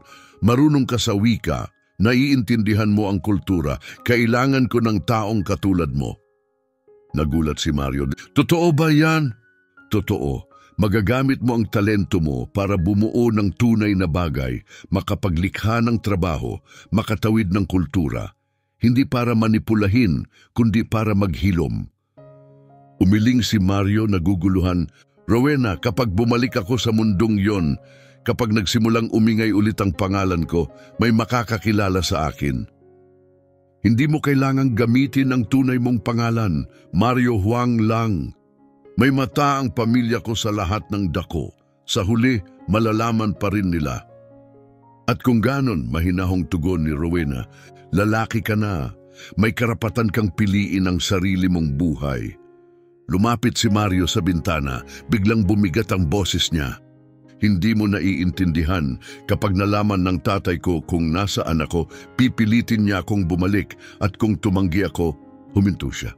Anong pwede niyang gawin? Tanong ni Rowena, halos pabulong. Pwede niyang saktan ang mga taong mahal ko, sabi ni Mario, malamig, tulad ng ginawa niya kay Daniel. May kilabot na dumaan kay Rowena. Anong ibig mong sabihin, Mario? Ano ba talaga ang nangyari? Bumaba ang boses ni Mario. Mas mabuting hindi mo na malaman. Pinoprotektahan ng ama ko ang legacy niya at ang mga lihim niya, anumang halaga. Kapag nalaman niyang buhay ako at nagtatrabaho muli, hindi siya magdadalawang isip. Tahimik si Rowena, nilulunok ang lahat ng kanyang narinig. Mario, natatakot ka ba sa tatay mo o natatakot kang muling maging ang taong dating ikaw? Humarap si Mario, nanginginig ang tinig. Pareho. Pero ngayong araw, sabi ni Rowena habang lumalapit, naging ikaw muli. At hindi iyon nakakatakot, kundi kamangha-mangha. Hindi ka nanamantala, nagtayo ka ng tulay, Mario. Yumuko si Mario. Paano kung magustuhan ko ulit? Paano kung mamiss ko ang buhay na yon? At kung ganon, sagot ni Rowena, banayad, masama ba yon talaga? Tumingin si Mario sa kanyang mga mata. Oo, kung kapalit nun ay ikaw. Bakit mo ako mawawala? Dahil kapag bumalik ako sa mundong yon, hindi na ako ang masahistang minahal mo. Ako na ang tagapagmana ng isang imperyo at baka yun talaga ang gusto mong lalaki mula sa simula. Hinaplos ni Rowena ang kanyang pisngi. Hindi! Nahulog ako sa lalaking may lakas ng loob na iwan ng kayamanan, sa lalaking ginamit ang kamay para magpagaling, hindi para manakit, sa lalaking tumanggi sa 1 milyong dolyar. Alang-alang sa prinsipyo, paano kung magbago ako? Lahat tayo nagbabago, Mario. Ang tanong lang, gusto mo bang magbago na mag-isa o kasama ako? Nagkatitigan sila, tahimik, puno ng katotohanan. Rowena, wika ni Mario sa wakas, isipin mo muna, hindi mo kailangang mag-desisyon ngayon. Pero isipin mo kung anong pwede nating buuin, hindi sa pagbabalat kayo, kundi sa pagtanggap ng buong pagkatao natin. Tumunog ang telepono ni Rowena, si Julia. Mrs. Perez, hingal ni Julia, tumawag si Mr. Kim, magpapatuloy sila, 15 milyong dolyar, gaya ng napagkasunduan, pipirma tayo bukas. Binaba ni Rowena ang tawag, nangingislap ang mga mata. Narinig mo yon, nagtagumpay tayo. Ngumiti si Mario, ngunit may lungkot sa likod. Congratulations, deserve mo yan. Deserve natin. Hindi mangyayari to kung wala ka. Hinawakan ni Rowena ang kanyang kamay. Mag-celebrate tayo, dinner, champagne. Pag-usapan natin kung anong susunod. Ngunit nag-atubili si Mario, Rowena, kailangan ko muna ng kaunting oras. Oras? Oras para mag-isip tungkol sa trabaho, sa atin, sa kung sino ako at sino ang gusto kong maging. Nasaktan si Rowena. Iiwan mo ba ako? Hindi, marahang sagot niya. Kailangan ko lang umatras ng bahagya para matiyak na kahit anong desisyon ang gawin ko, malumanay na sabi ni Mario, gagawin ko ito para sa tamang dahilan. Niliwanag ni Rowena ang kanyang lalamunan. Gaano katagal? Hindi ko alam, inamin niya. Ilang araw, baka isang linggo. Dahan-dahan siyang tumango, pilit na pinipigilan ng emosyon. Sige, pero Mario, opo? Huwag mong kalimutan ito. Ngayon, hindi ka isang tumakas na tagapagmana na nagtatago sa kanyang nakaraan. Ngayon, ikaw ang lalaki na nagligtas sa aking negosyo at nagligtas sa akin. Maingat na hinawakan ni Mario ang kamay niya at hinalikan ang mga bukong-bukong nito. Rowena Perez, sabi niya, bahagyang nanginginig ang tinig, ikaw ay kahanga-hanga at sana sapat ang tapang ko para maging karapat-dapat sa iyo. Pagkatapos ay lumiko siya at lumabas. Iniwan si Rowena mag-isa, kasama ang isang bungkos ng mga kontratang nagkakahalaga ng milyon-milyon at isang pusong hindi niya inaasahan na masasaktan. Sa pasilyo, sumandal si Mario sa pader at huminga ng malalim na nanginginig. Sa unang pagkakataon, sa loob ng 3 taon, naramdaman niyang siya na ulit si Mario Luis. At ito ang kinatakutan niya ng higit pa sa lahat. Pero ginawa din siyang buhay na buhay. Ang totoong tanong, may lakas ba siyang harapin ang katotohanan iyon? Lumipas ang 5 araw, para kay Rowena parang isang buong buhay iyon. Inilubog niya ang sarili sa trabaho, pinagtatapos ang mga kontrata sa mga Koreano, dumadalo sa mga pagpupulong ng board. Pero sa bawat tahimik na sandali, bumabalik ang kanyang isip sa kanya, kay Mario. Sa lalaking umalis nang papalapit na sila sa isa't isa. Biyernes ng hapon, pumirma siya ng mga papeles nang pumasok si Julia sa opisina na may seryosong ekspresyon. Mrs. Perez, sabi niya, may taong gustong makausap ka. Kung meeting lang uli iyon, ipagpaliban mo na sa Lunes. Personal ito, maingat na sabi ni Julia. Sabi niya ay mahalaga. Napabuntong hininga si Rowena. Sino? Si Ricardo Mendoza. Natuwa si Rowena sa pagkabigla. Si Ricardo, ang dati niyang fiancé. Ang lalaking iniwan niya 2 taon na ang nakalipas nang malaman niyang mas mahal niya ang kanyang kayamanan kaysa siya. Ipasok mo siya, mahigpit niyang sabi. Ilang minuto lang ang lumipas, pumasok si Ricardo. Sa opisina niya suot ang isang slick na suit at may nakabibinging ngiti na minsan niyang nagustuhan, pero ngayon ay kilala na bilang mapanlinlang. Rowena, mahal, ngumingiti siya. Ang kuminang mo pa rin. Anong gusto mo, Ricardo? Diretso sa usapan. Lagi kong nagustuhan yan sa'yo. Wala akong panahon sa mga laro. Umupo siya sa silya sa tapat ng mesa ni Rowena. Nakatawid ang mga binti na para bang siya ang may-ari ng lugar. Narinig kong may kaabang-abang kang kasama. Kinumot ni Rowena ang kanyang mga mata. Anong sinasabi mo? Si Mario Huang, ang simpleng masahe na therapist. Nanahimik si Rowena. Paano mo nalaman siya? Tumingin si Ricardo nang may halong pagtawa. Mahal, may internet naman. CEO na pinahiya ng mahirap na masahe. Yung video ay kumalat. Viral na ginto. Ikinulupot ni Rowena ang mga kamay sa ilalim ng mesa. Kung nandito ka para akuin ako. Nandito ako para protektahan ka, sabi niya na pinutol siya. Mula saan? Eksakto! Kinuha niya ang telepono at ipinakita. Sa screen, larawan. Si Mario, mas bata pa, nakatoksedo, nakangiti sa isang marangyang event kasama ang mga estranghero. Kilala mo siya? Kinumot ni Rowena ang mga mata. Hindi maikakaila, si Mario iyon, malinis ang itsura, kumpiyansa at komportabling kasama ang mga elite. Saan mo nakuha yan? May mga koneksyon ako, mayabang na sagot ni Ricardo, at may mga sinabi sila tungkol sa bagong boyfriend mo. Anong klasing mga bagay? Ibinaba ni Ricardo ang telepono at yumuko ng bahagya. Buong pangalan niya ay Mario Huang Luis, anak ni Luis Soriano, tagapagmana ng Louis Corporation, nagkakahalaga ng higit sa 4 na bilyong dolyar. Itinaas ni Rowena ang kilay, nagpapanggap na nagulat. Kakatuwa naman. Ganun ba? Bakit siya nagtatrabaho sa spa, nakatira sa maliit na apartment, itinatago ang apelyido? Sobrang talino mo para hindi mapansin na may kakaiba. Kung totoo man ito, anong problema? Tumawa si Ricardo ng mababa at may pangungutya. Rowena, hindi basta-basta iniwan ng bilyonaryong tagapagmana ang kanyang imperyo para magmasahe lang ng tao para sa saya. Bakit naman? Dahil may pinatay siya. Huminto ang tibok ng puso ni Rowena. Ano? Ang kapatid niya, si Daniel Lewis, natagpo ang patay sa hotel sa Bangkok 3 taon na ang nakalipas. Sinabi nilang pagpapakamatay, pero may mga bulong ng mas madilim na bagay. Nagsisinungaling ka. Ganun ba? Kinuha ni Ricardo ang isang Manila folder at inilagay sa mesa ni Rowena. Mga balita, lahat sa Chinese, pero pwede kong ipatranslate kung gusto mo.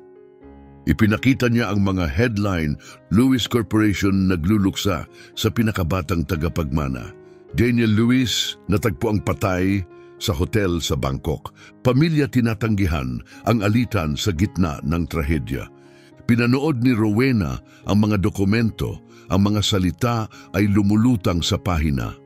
Hindi makapaniwala ang utak niya. At ang pinakakakaibang bahagi, patuloy ni Ricardo, 3 araw matapos mamatay si Daniel, nawala si Mario. Walang iniwan na address, walang pahayag sa publiko, basta nawala. Sabi ng pamilya, nagkaroon siya ng mental breakdown. Mahina na sabi ni Rowena. Nakangiting pumikit si Ricardo. Hindi nawawala ang inosenteng tao, Rowena. Nawawala ang mga tao kapag may tinatago sila. Tumayo siya at lumapit sa bintana, pilit humihinga. Ano ba ang gusto mo, Ricardo? Gusto kitang protektahan mula sa panloloko, mula sa pagbagsak sa isang manlilinlang. Manlilinlang? Isipin mo, ang bilyonaryong lalaking lumitaw sa buhay mo na nagpapanggap na mahirap. Ang lalaking tumatanggi sa pera mo para gumanap bilang marangal na tagalabas, isang palabas. At ang panlilinlang, napaloko ka, pinakasalan mo siya. Tapos siguro, baka may mangyaring aksidente, lalo na sa mga taong nakakaalam ng masyadong maraming tungkol sa mga kahina-hinalang kamatayan. Kawalang bahala. Talaga, sinabi ba ni Mario sa'yo ang totoo tungkol sa nangyari sa kapatid niya? Tumigil si Rowena, hindi siya sumagot. Ikwento ni Mario ang kanyang kwento kay Rowena, pero hindi tulad ng mga palusot ni Ricardo. Hindi may mga paratang, hindi may galit. Naitawid ba niya kung bakit siya naglaho talaga? Tanong ni Ricardo. Bakit ang lalaking may elite na edukasyon ay nagtatrabaho gamit ang kamay niya? Ricardo, matatag na sabi ni Rowena, gusto kong umalis ka na. Rowena, lumambot ang tono niya, mahal pa rin kita, palagi na. Alam ko komplikado ang pagtatapos natin. Niloko mo ako. Mali iyon, isang sandali ng kahinaan, pero hindi nito binago ang nararamdaman ko. Tumayo siya at dahan-dahang lumapit kay Rowena. Hayaan mo akong protektahan ka. Hayaan mo akong tulungan kang hanapin ang katotohanan tungkol kay Mario bago mahuli ang lahat. Lumabas ka sa opisina ko. Rowena, lumabas ka. Itinaas ni Ricardo ang mga kamay niya sa pagbibigay suko. Sige, pero pag-isipan mo ang sinabi ko kapag na-realize mong tama ako. Alam mo kung paano ako tawagan. Kinuha niya ang mga papeles niya at ganun lang nawala siya. Iniwan lamang ang pagdududa. Maglaro tayo ng laro para sa mga nagbabasa lang ng komento. I-type ang Coca-Cola kung nandito ka pa. Ang mga totoo lang ang makakaalam. Ngayon, balik tayo sa kwentos. Gabi iyon, hindi makatulog si Rowena. Nakatingala siya sa kisame, iniisip lahat ng sandali kasama si Mario. Bawat salita, bawat katahimikan. Nagsinungaling ba siya? May tinago ba siya? Hindi lang pinatay ni Daniel ang sarili niya, Rowena, sabi ni Mario. Binalaan siya ng tatay ko. Yun ang bersyon ni Mario. Pero paano kung may iba pang katotohanan? Paano kung hindi ganap na mali si Ricardo? Sabado ng umaga, hindi na kinaya ni Rowena. Diretso siyang nagmaneho papunta sa Lotus Flower Spa ng alas 9 ng umaga. Nandun si Marisa sa front desk. Mrs. Perez, sabi niya nagulat. Gusto mo bang magpa-schedule ng session? Nandito ako para makita si Mario. Nag-alinlangan si Marisa, hindi siya pumunta ngayon. Anong ibig sabihin? Tumawag siya noong Lunes. Sabi niya kailangan niya ng ilang araw na pahinga. Hindi sinabi kung kailan siya babalik. Bumagsak ang tiyan ni Rowena. Nag-iwan ba siya ng mensahe? Mukhang hindi sigurado si Marisa. Sabi lang, siguro mas mabuti kung hindi na siya bumalik. Nang bumilis ang tibok ng puso niya, nagmaneho si Rowena papunta sa maliit na apartment ni Mario. Pinindot niya ang doorbell. Walang sagot. May kapitbahay na sumilip. Yung batang lalaki sa unit 304. Hindi ko siya nakita, pero may narinig akong ingay nung Miyerkules ng gabi. Parang may inilipat na kasangkapan. Mabilis na umakyat si Rowena. Bahagyang bukas ang pinto ng apartment 304. Sa loob, walang laman, walang litrato, walang damit, walang bakas ng buhay. Para bang hindi talaga nag-iral si Mario. Naluklok siya sa malamig na sahig at sa unang pagkakataon sa maraming taon, umiiyak si Rowena Perez. Pag-uwi niya may nakabitin na sobre sa pintuan. Pangalan niya, nakalimbag ng kamay, agad niyang nakilala ang sulat. Sa loob ay isang papel lang, kapag pinagkatiwalaan mo ang katahimikan, babalik ako. Mario, pinilipit niya ito, inihagis sa kabilang kwarto, tapos hinabol niya, inayos, binasa muli, muli. Pagkatiwalaan ng katahimikan. Ano ibig sabihin nito? Lumipas ang linggo na parang ulap. Hindi maniwala sa tsismis, hindi habulin ng multo, hindi punuin ang katahimikan ng ingay. Pagkatiwalaan ito, iyon ang hinihiling niya. Lunes ng umaga, tumunog ang telepono, si Ricardo. Rowena, narinig kong nawala ang boyfriend mo. Paano mo nalaman iyon? May mga mata ako saan-saan, mahal. Gusto mo bang malaman kung saan siya napunta? Hindi sumagot si Rowena. Mahahanap ko siya. Ipapakita ko sa iyo kung sino talaga siya. Kailangan mo lang sabihin. Tumingin siya sa nota ni Mario sa mesa, bahagyang gusot pa. Kapag pinagkatiwalaan mo ang katahimikan. Ricardo? Opo, wag mo na akong tawagan. Isinara niya ang tawag. Gabi iyon, naghapunan si Rowena mag-isa sa unang pagkakataon sa maraming linggo. Walang lasa ang pagkain. Tahimik ang bahay. Parang masyadong malaki ang bawat kwarto. Pero sa katahimikan na iyon, gumawa siya ng desisyon. Maghihintay siya. Hindi dahil alam niya kung saan napunta si Mario. Hindi dahil naiintindihan niya ang lahat ng pinagdaanan niya. Kundi dahil alam niya ang isang bagay na hindi alam ni Ricardo. Nakita niyang umiyak si Mario nang pag-usapan niya ang kapatid niya. Nakita niyang nanginginig ang mga kamay niya nang ikwento ang nakaraan. Nakita niya kung paano siya tumingin, may paggalang, may takot, may pag-ibig, at ang mga tao na nagkukunwaring ganyan ay hindi umiyak ng ganoon, hindi nanginginig ng ganon, hindi tumitingin ng ganon sa isang tao. Babalik si Mario kapag handa na siya, kapag nalaman na niya kung sino talaga siya at kung ano ang gusto niya at nandito siya. Naghihintay, may salita man o wala, pero higit sa lahat may pagtitiwala. Huwebes, 1 linggo na ang lumipas mula nang nawala si Mario. Papalis na si Rowena sa opisina nang tumunog ang kanyang telepono. Hindi niya kilala ang numero. "Hello, Mrs. Perez, ito ang reception desk ng Perez Group." "Opo." "May isang lalaki sa baba, sabi niya ay mahalaga." "Sino siya?" "Sabi niya, ang pangalan niya ay Chen."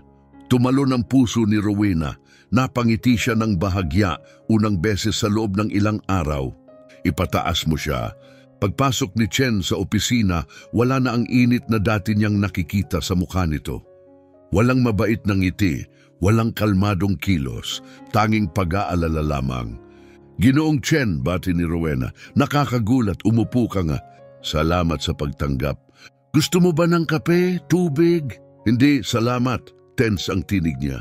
"Dumating ako para sa isang partikular na dahilan." Upo ng tuwid si Rowena, agad na naramdaman ang bigat ng sinabi. "Tungkol ito kay Mario, hindi ba?" "Opo," umiling si Chen. "Sinabi niya na nag-usap kayo tungkol sa nakaraan niya, sa pamilya Luis." "Opo, sinabi niya, at sinabi rin niya na ikaw ang tiyuhin niya." "Ako nga," napahinto siya, huminga ng malalim. "Nandito ako dahil may nangyayari, isang seryosong bagay, isang bagay na maaaring makaapekto sa inyo ni Mario." Naramdaman ni Rowena ang lamig na dumaan sa katawan niya. "Anong klasing bagay?" "Kahapon, nakatanggap ako ng tawag mula sa bayaw ko." Natiklop ang tiyan ni Rowena. "Ibig mong sabihin, Luis Soriano?" Uling-umiling si Chen. Alam ni Mario sama na buhay siya at mas malala pa, alam niya kung nasaan siya. Lumapit si Rowena. "Paano? Paano niya nalaman?" "May pumunta sa kanya, may dalang impormasyon, mga litrato, mga detalye tungkol sa buhay ni Mario dito." Hindi na siya kinailangan mag-isip pa. "Ricardo," bulong niya. "Kilala mo ba siya?" "Siya ang ex-fiancé ko. Pumunta siya sa opisina ko noong nakaraang linggo. Sabi niya gusto niya akong protektahan, pero may dala siyang mga dokumento, mga lumang larawan. Alam niya ang mga bagay na nalalaman lang ng isang nagsisiyasat." Pumikit si Chen sandali. "Mrs. Perez, hindi mo naiintindihan. Tulungan mo ako." Hindi lang mayaman si Luis Soriano. Wala siyang takot. Hindi siya nagtatanong ng 2 beses. Hindi niya tinatanggap ang hindi bilang sagot. Kapag gusto niya ng isang bagay, makukuha niya ito. Kahit ano pa ang maging kapalit. Tumayo si Rowena at nilapitan ang bintana, nagkakapit ang mga kamay. Ano ang gusto niya? "Si Mario," sabi ni Chen. "Bumalik siya, sakupin ang pwesto. Wala na si Daniel, siya na lang ang natitirang anak." Pero ayaw ni Mario ng ganung buhay. Kailan ba naging mahalaga ang gusto ni Mario sa ama niya? Biglang lumingon si Rowena. "Nasaan siya ngayon? Saan si Mario?" "Nagtatago," mahina ang sabi ni Chen. Nang malaman niyang papalapit ang ama niya, nawala siyang muli. "At hindi siya lumapit sa akin?" tanong niya na may sakit na halong pagtataka. Sinisikap kanyang protektahan. Alam niyang kapag nalaman ng ama niya kayo niyo, gagamitin kanya laban sa kanya. Umupo si Rowena na waring naguguluhan. Alam niya, sa buong panahong ito pinoprotektahan niya ako. "Opo," sabi ni Chen, "iyan ang ginagawa niya." Tahimik siyang naupo ng matagal bago muling magsalita. "Ginoong Chen, kailangan kong malaman ang buong katotohanan, lahat ng detalye. Sinabi na sa akin ni Mario ang nangyari kay Daniel, pero siya lang ang nagsalita." Tumingin si Chen pababa. Unti-unting umiling. Totoong pinatay ni Daniel ang sarili niya, pero hindi lang dahil sa pressure. Kung hindi, bakit? Dahil pinilit siya ng ama niyang magpakasal sa isang babae para sa imahe, para sa alyansang pangnegosyo, at gusto ng ama niya na siya ang mga siwa sa isang sangay ng kumpanya na iligal. Napabuntong hininga si Rowena. Sinubukan niyang pilitin si Daniel sa ilegal na gawain. Nagsalita si Daniel, nagtanong, hinamon ng imperyo ng ama niya, nagsimulang magbanta na ibubunyag ang mga sikreto. Lumambot ang boses ni Chen, kaya ginawa ni Luis Soriano ang karaniwang ginagawa ng makapangyarihang tao. Nagbigay siya ng matinding pressure hanggang tuluyang mabali si Daniel. Naku po, nakaramdam siya ng pagkakulong at wala na siyang makita ang daan palabas, kaya tumakas si Mario. Kasi alam niya, kung hindi siya aalis, siya ang susunod. Bakit hindi mo sinabi agad lahat ito? Dahil ipinakiusap ni Mario na huwag, pero hindi kita pwedeng hayaang harapin mo ito ng bulag, lalo na ngayon. Sinubukang magsalita ni Rowena, pero tumunog ang telepono. Si Julia iyon. Mrs. Perez, pasensya na sa abala, pero may sitwasyon kami sa baba. Anong klaseng sitwasyon? May mga lalaki sa suit na nagtatanong tungkol sa'yo. Sabi nila investors sila pero para silang mga security agent at may itim na sasakyan na nakaparada sa labas ng gusali.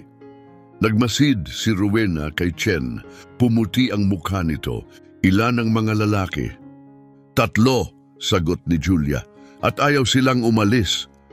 Isinara ni Rowena ang telepono at tumingin kay Chen. Nandito na sila? Uling-ubiling si Chen na seryoso. Mukhang ganon. Ano ang gagawin natin? Ikaw ang aalis ngayon! Sa garahe, ako ang magpapanggap na wala akong alam. At si Mario? Bahagyang nabasag ang boses ni Chen. Palaging nag-iisa si Mario. Kinuha ni Rowena ang kanyang bag at dali-daling pumunta sa pintuan, ngunit huminto bago lumabas. Chen, bakit mo ako tinutulungan? Halos hindi mo pa ako kilala. Tumingin siya kay Chen at sa unang pagkakataon sa loob ng ilang araw, may lambot sa mga mata nito. Dahil umiibig si Mario sa'yo at hindi ko pa siya nakita na umiibig noon, hindi ko hahayaang nakawin yon ng ama niya. Sa kabila ng gulong, ngumiti si Rowena na salamat. Mrs. Perez? Opo? Kung makita mo si Mario, sabihin mo sa kanya na hindi na niya kailangang tumakbo ng mag-isa. Dahan-dahang bumaba si Rowena sa emergency stairs. Tumitibok ang puso ng sobrang lakas na parang umaalingaw-ngaw sa buong gusali. Sumakay siya sa sasakyan at nagmaneho, walang patutunguhan, instinct lang, paulit-ulit na tinitingnan ang rear view mirror. Pagkalipas ng 1 oras, nang sigurado siyang hindi siya sinusundan, pumasok siya sa isang tahimik na kafe at tinawagan si Julia. Nandyan pa ba sila? Umalis sila mga 20 minuto na ang nakalipas, sagot ni Julia. Kausap si Chen, tapos umalis na lang. Ayos lang ba si Chen? O siya, sabi niya huwag mag-alala, ayos niya iyon. Tinapos ni Rowena ang tawag at nakatitig sa telepono. Kailangan niyang hanapin si Mario. Pero saan? Sa sumunod na 3 araw naghanap siya. Mga hotel, mga apartment, mga kakilala. Sinuri pa ang mga lumang email. Wala. Miyerkules, pagod na si Rowena sa opisina nang biglang pumasok si Julia. Mrs. Perez, mahalaga. Anong nangyari? Hacked ang system natin. Napikit si Rowena. Ano? Nailabas ang data ng mga kliyente, mga kontrata, records ng pera, lahat lumabas na. Parang gumalaw ang sahig sa ilalim niya. Kailan? Nitong umaga, galit na ang mga kliyente. Sabi ng legal team, maaring maharap tayo sa demanda ng bilyon-bilyon. Paano nangyari iyon? Hindi namin alam, iniimbestigahan ng IT pero tumunog ang telepono. Sinagot ni Rowena. Rowena Perez. Mrs. Perez, isang pamilyar na boses ang nagsalita. Kim Jae-sun mula sa Hanwha Group. Ginoong Kim, pakiusap, mapapaliwanag namin. Pasensya na. Sa ganitong breach, hindi kami makakapagpatuloy sa aming investment. Ginoong Kim, pakiusap. Nais ko ang pinakamabuti para sa inyo. Isinara niya ang tawag. Naupo si Rowena nang bigla sa kanyang upuan. Sa sumunod na 2 oras, dumating ang 12 tawag pa. Mga investor, mga kliyente, mga partner, lahat umatras. Tinanggal ang pondo, kinansela ang mga kontrata. Nang 5:00 ng hapon, bumalik si Julia. Nakatanggap kami ng offer na bilhin ng Perez Group. Napikit si Rowena. Ano? Isang investment group ang gustong bumili ng Perez Group. 10% ang higit sa market value. Sino? Nagdalawang isip si Julia. Lewis International Holdings. Parang nakatakip ang isang suntok kay Rowena. Luis? Kilala mo ba sila? Hindi sumagot si Rowena. Kinuha ang offer at binasa. Napakaganda ng alok, napakatalino. Julia, iwan mo akong mag-isa. Pero sabi ko, umalis ka. Lumabas si Julia, sinarado ang pinto. Tumingin si Rowena sa kontrata at bigla naging malinaw lahat. Luis Soriano, ang data breach, ang mga investor na umatras, ang biglang buyout. Hindi siya pera ang gusto, kontrol ang gusto niya at alam ni Rowena kung bakit. Hindi tungkol sa kumpanya niya, tungkol kay Mario. Tumunog ang personal niyang telepono. Hindi kilalang numero. Sinagot niya, "Hello?" Isang tinig na agad niyang nakilala. "Rowena, Mario, Diyos ko, nasaan ka? Hindi mahalaga iyon. Ligtas ka ba? Ayos lang ako pero ang kumpanya, nakita ko ang balita. Yan ang ama mo, di ba?" Tahimik. "Mario, Rowena, kailangan mong tanggapin ang offer." "Ano?" "Ibenta mo ang kumpanya, kunin ang pera at umalis mula sa akin." Hindi kailanman. Hindi mo naiintindihan. Wawasakin niya ang lahat ng pinaghirapan mo. Subukan niya lang. Rowena, hindi. Narinig mo ba ako? Hindi ko ibebenta kahit mawala ako ng lahat. Pati ako? Lalo na ikaw. Tahimik. Rowena, sabi ni Mario, may board meeting sa kumpanya mo bukas, 3:00 ng hapon. Nandun ako. Ano? Paano mo? Dahil bukas, titigil na akong tumakbo. At magsisimula na akong lumaban. Mario, delikado iyon. Sabi mo, mas gugustuhin mong mawala ang lahat kaysa mawala ako, di ba? Opo, bukas. Patutunayan ko na mas handa akong isugal ang lahat kaysa mawala ka. Isinara niya ang tawag. Tumayo si Rowena sa opisina, mahigpit na hawak ang telepono. Ang hininga niya ay parang natigil sa pagitan ng takot at pag-asa.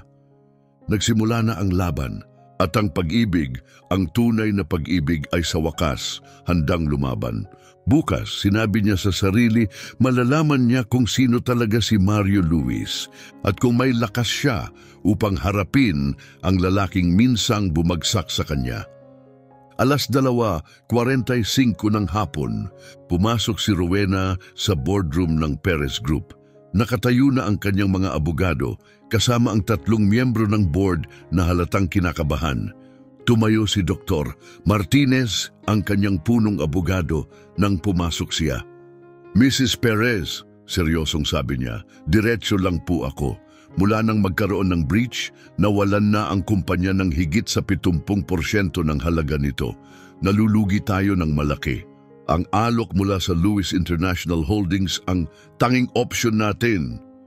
Upo si Rowena sa ulo ng mesa. "Paano kung hindi ako magbenta kahit ano pa ang mangyari?" Nagpalitan ng tingin ang mga abogado. "Kung ganoon, magre-resulta iyon sa corporate suicide." Eksaktong 3:00 ng hapon, pumasok ang mga pinto. Tumayo si Rowena, inaasahan si Mario. Ngunit isang matangkad na matandang lalaki na may pilak na buhok at malamig na tingin ang pumasok. Kasunod ang 2 lalaki na nakaitim na suit. "Mrs. Perez," malumanay na may accent Chino ang lalaki, "ako si Luis Soriano." Nagtigas ang panga ni Rowena. "Ginoong Luis, hindi ko inasahan na darating kayo ng personal." "Kapag mahalaga ang usapin," sagot niya habang umuupo ng walang imbitasyon, "mas gusto kong tingnan ng diretsyo ang mga kalaban ko sa mata." Nakatayo ang mga gwardya, hindi gumagalaw. "Siguro, nabisita mo na ang aming proposal?" "Nabisita ko, pero sagot ko ay hindi. Ngumiti si Soriano ng malamig. Siguro hindi mo naiintindihan ang bigat ng sitwasyon mo. Sa loob ng ilang araw malulugi ang kumpanya mo. Sa loob ng ilang linggo, magsisimula ka ng magtanggal ng mga empleyado. Bubuo ulit ako, matatag na sagot ni Rowena, mula sa simula. Gamit ang anong kapital, anong mga kasosyo, sino ang magtitiwala sa CEO na hindi kayang protektahan ang pinakapangunahing data? Lumapit si Rowena. Tigilan na natin ang pagpapanggap, Ginoo Soriano. Ikaw ang nagplano ng krisis na ito. Ang breach, ang mga pagkakansela, ang takot. Maling paratang iyon. Mga katotohanan ito at pareho nating alam kung bakit hindi ito tungkol sa Perez Group, tungkol ito sa anak mo. Naging matigas ang mukha ni Soriano. Patay na ang anak ko, namatay siya sa isang aksidente 3 taon na ang nakakaraan. Kasinungalingan iyan. Sa puntong iyon muling bumukas ang pinto. Pumasok si Mario, ngunit hindi ang Mario na unang nakilala niya. Naka-perfect na suit siya. Kumilos ng may kapangyarihan at katahimikan. May dalang kapangyarihan nang walang paghingi ng paumanhin. "Hello, Ama!" Naging tahimik ang buong silid na parang nabalot ng ulap. Pumutok ng sandali ang maskara ni Soriano. "Mario, nagbago ka." "Ganon ka rin," sagot ni Mario.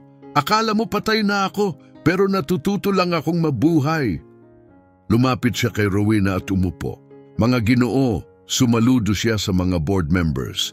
Biglang lumipat ng wika, "Ang pangalan ko ay Mario Luis, tagapagmana ng Luis Corporation, at narito ako para sa isang kontraalok." Nagkulay masikip ang mga mata ni Soriano. "Anong kontraalok?" Binalik ni Mario ang kanyang briefcase, kinuha ang isang folder at inilagay ito sa mesa. "Bibiliin ko ang Perez Group sa 20% higit sa halaga bago ang krisis." "Hindi posible, wala kang pera." Ngumiti si Mario. "Pag-aari ko ang 40% ng shares ng Louis Corporation, hindi mo legal na idineklara na patay ako. Kaya naman na-freeze ang mga assets pero hindi na-transfer." Naputla ang mukha ni Soriano. "Nagsampa ako ng kaso kahapon. Naibalik na ang pagkakakilanlan ko. Inilabas ng mga korte sa China ang shares ko. Ngayon may sapat na kapital ako para bumili ng 10 kumpanya tulad ng Perez Group." Tinitigan siya ni Rowena na nabigla. Hindi na siya nagtago. "Mario," galit na sabi ni Soriano, "hindi mo alam ang ginagawa mo." "Alam ko ng husto. Ipinagliligtas ko ang babaeng mahal ko. At pinipigilan kitang sakta ng iba pa." "Ang babaeng mahal mo?" Tumingin si Soriano kay Rowena nang may pangiinsulto. "Pera lang ang gusto niya." Tumayo si Rowena. "Inibig ko siya nang akala ko wala siyang kahit ano," sabi niya, "nang siya ay isang mabait na tao na may mga malumanay na kamay at walang interes sa bank account ko." "Ang ganda naman." "Ganda. Inalok ko siya ng $1,000,000 para sa isang gabi. Tumanggi siya. Tapos 10 milyon, tumanggi pa rin." "Alam mo ba kung bakit?" tanong niya. Hindi sumagot si Soriano. "Dahil siya ang pinakamatapat na tao na nakilala ko. Pinili niya ang pagpapagaling kaysa kapangyarihan, kabaitan kaysa kontrol, pag-ibig kaysa paghihiganti." Hinawakan ni Mario ang kamay niya. "At ngayon," sabi niya, "pinipili kong tumindig, hindi na ako tatakbo." Tumayo si Soriano, madilim ang boses. "Kung ipagpapatuloy mo ito, ideklara mo ang digmaan laban sa sariling ama." "Hindi," sagot ni Mario, "idineklara ko ang aking kalayaan." "Wala kang alam sa kaya kong gawin. Alam ko ng husto, nakita ko ang ginawa mo kay Daniel. Mahina si Daniel, katulad mo. Hindi, sensitibo si Daniel, katulad ko. Ang pinagkaiba, nakakita ako ng isang taong nagbibigay lakas sa akin para maging totoo sa sarili ko." Pinisil ni Rowena ang kamay niya. "Tinatanggap ko ang alok ng anak mo," sabi niya. "Ibebenta ko ang kumpanya ko kay Mario Luis. Sa 51%, dagdag ni Mario, mananatili si Rowena bilang majority partner." Napangiti si Soriano nang may galit, ngunit unti-unting naglaho ito at napalitan ng pagod. Wala kayong alam kung sino ang inyong nilalaban, sabi niya. O alam namin, sagot ni Mario tumatayo. Nilalaban natin ang isang taong nalilito sa takot at katapatan. Ginagamit ang pamilya para sa kontrol. Sinisira ang hindi niya mapangibabawan. Pagkatapos mas malumanay, pero nakikipag-usap din tayo sa lalaking nagdala sa akin mag-isda nung ako ay 5 pa. Nang hinawakan ako nung namatay si nanay, nandoon pa rin siya kahit saan man. Tumigil siya. At kung gusto niyang makipag-usap sa anak niya bilang ama, hindi bilang hari, nandito lang ako. Lumiko si Mario para umalis, tapos huminto. At isang bagay pa. Tumingin siya kay Soriano. Ibalik mo ang pera na ninakaw mo sa mga kliyente ni Rowena sa data breach. O pupunta ako sa mga federal na autoridad gamit ang lahat ng ebidensya. Naputla si Soriano. Paano mo nalaman yon? Dahil kilala kita at sinabi sa akin ni Chen ang plano mo. Chen, bulong ni Soriano. Tapat siya sa pamilya, hindi sa takot. Tumingin siya kay Rowena. Sigurado ka ba? Tanong ni Soriano. Ikakasal ako sa isang lalaking mas may halaga kaysa imperyo mo, sagot niya, at hindi dahil sa pera niya. Magpapakasal? Namangha si Mario. Namula si Rowena. Kung magpapakasal ka na nga. Bumaba si Mario, lumuhod sa isang tuhod, kinuha ang maliit na kahon mula sa kanyang bulsa. Rowena Perez, sabi niya, halos hindi makahinga, ikakasal ka ba sa akin? Alam mong gagamitin ko ang kayamanan ko para magtayo, hindi para sirain. Alam mong gusto ko pa rin magtrabaho bilang massage therapist tuwing linggo. Alam mong magiging komplikado ang buhay natin pero puno ng katotohanan? Tumawa si Rowena habang umiiyak. Opo, 1,000 beses na opo. Maingat na isinuksok ni Mario ang singsing sa daliri ni Rowena at hinalikan siya doon mismo sa boardroom sa harap ng mga abogado, mga tagapayo at ng kanyang ama. Nang tuluyan silang humiwalay, si Luis Soriano ay nakaupo na muli, tahimik na nakatitig sa mga dokumento sa mesa. Ang singsing, mahina niyang sabi, iyan ay pagmamay-ari ng iyong ina. Alam ko, sagot ni Mario, ibinigay ito sa akin ni Chen. Sabi niya, ay gusto sana ng ina ko na mapunta ito sa babaeng nagpapaalala sa akin kung ano ang tunay na mahalaga. Bahagyang tumango si Luis, nakatingin pa rin sa baba, ipagmamalaki ka niya. Alam ko, malumanay na sagot ni Mario, at siguro balang araw ipagmamalaki ka rin niya. Nagpakasal sina Rowena at Mario sa isang tahimik at liblib na dalampasigan. Walang mga litratista, walang mga tao, tanging banayad na simoy ng hangin, ang tunog ng mga alon at ang uri ng pag-ibig na lumalago sa gitna ng mga bagyo. Nakatayo si Chen sa tabi ni Mario bilang kanyang best man. Suot ni Rowena ang isang simpleng damit na dumadaloy ang tela at naglakad ng walang sapin sa paa sa buhangin. Naka-light linen suit si Mario, ganun din walang sapin sa paa, matatag ang paa sa lupa. Nang dumating ang oras ng kanilang mga panata, hinawakan ni Mario ang mga kamay ni Rowena at nagsalita mula sa puso. Rowena Perez, ipinakita mo sa akin na ang pinakamahalagang luho sa buhay ay hindi pera. Ito ay ang mahalin ng buo ang isang tao. Nangangako akong gagamitin ko ang mga kamay na ito hindi para sa kapangyarihan o mga kontrata, kundi para alagaan ka ng may kabaitan araw-araw. At gagamitin ko ang pera ko upang gawing mas mahinahon ang mundo tulad ng itinuro mo sa akin.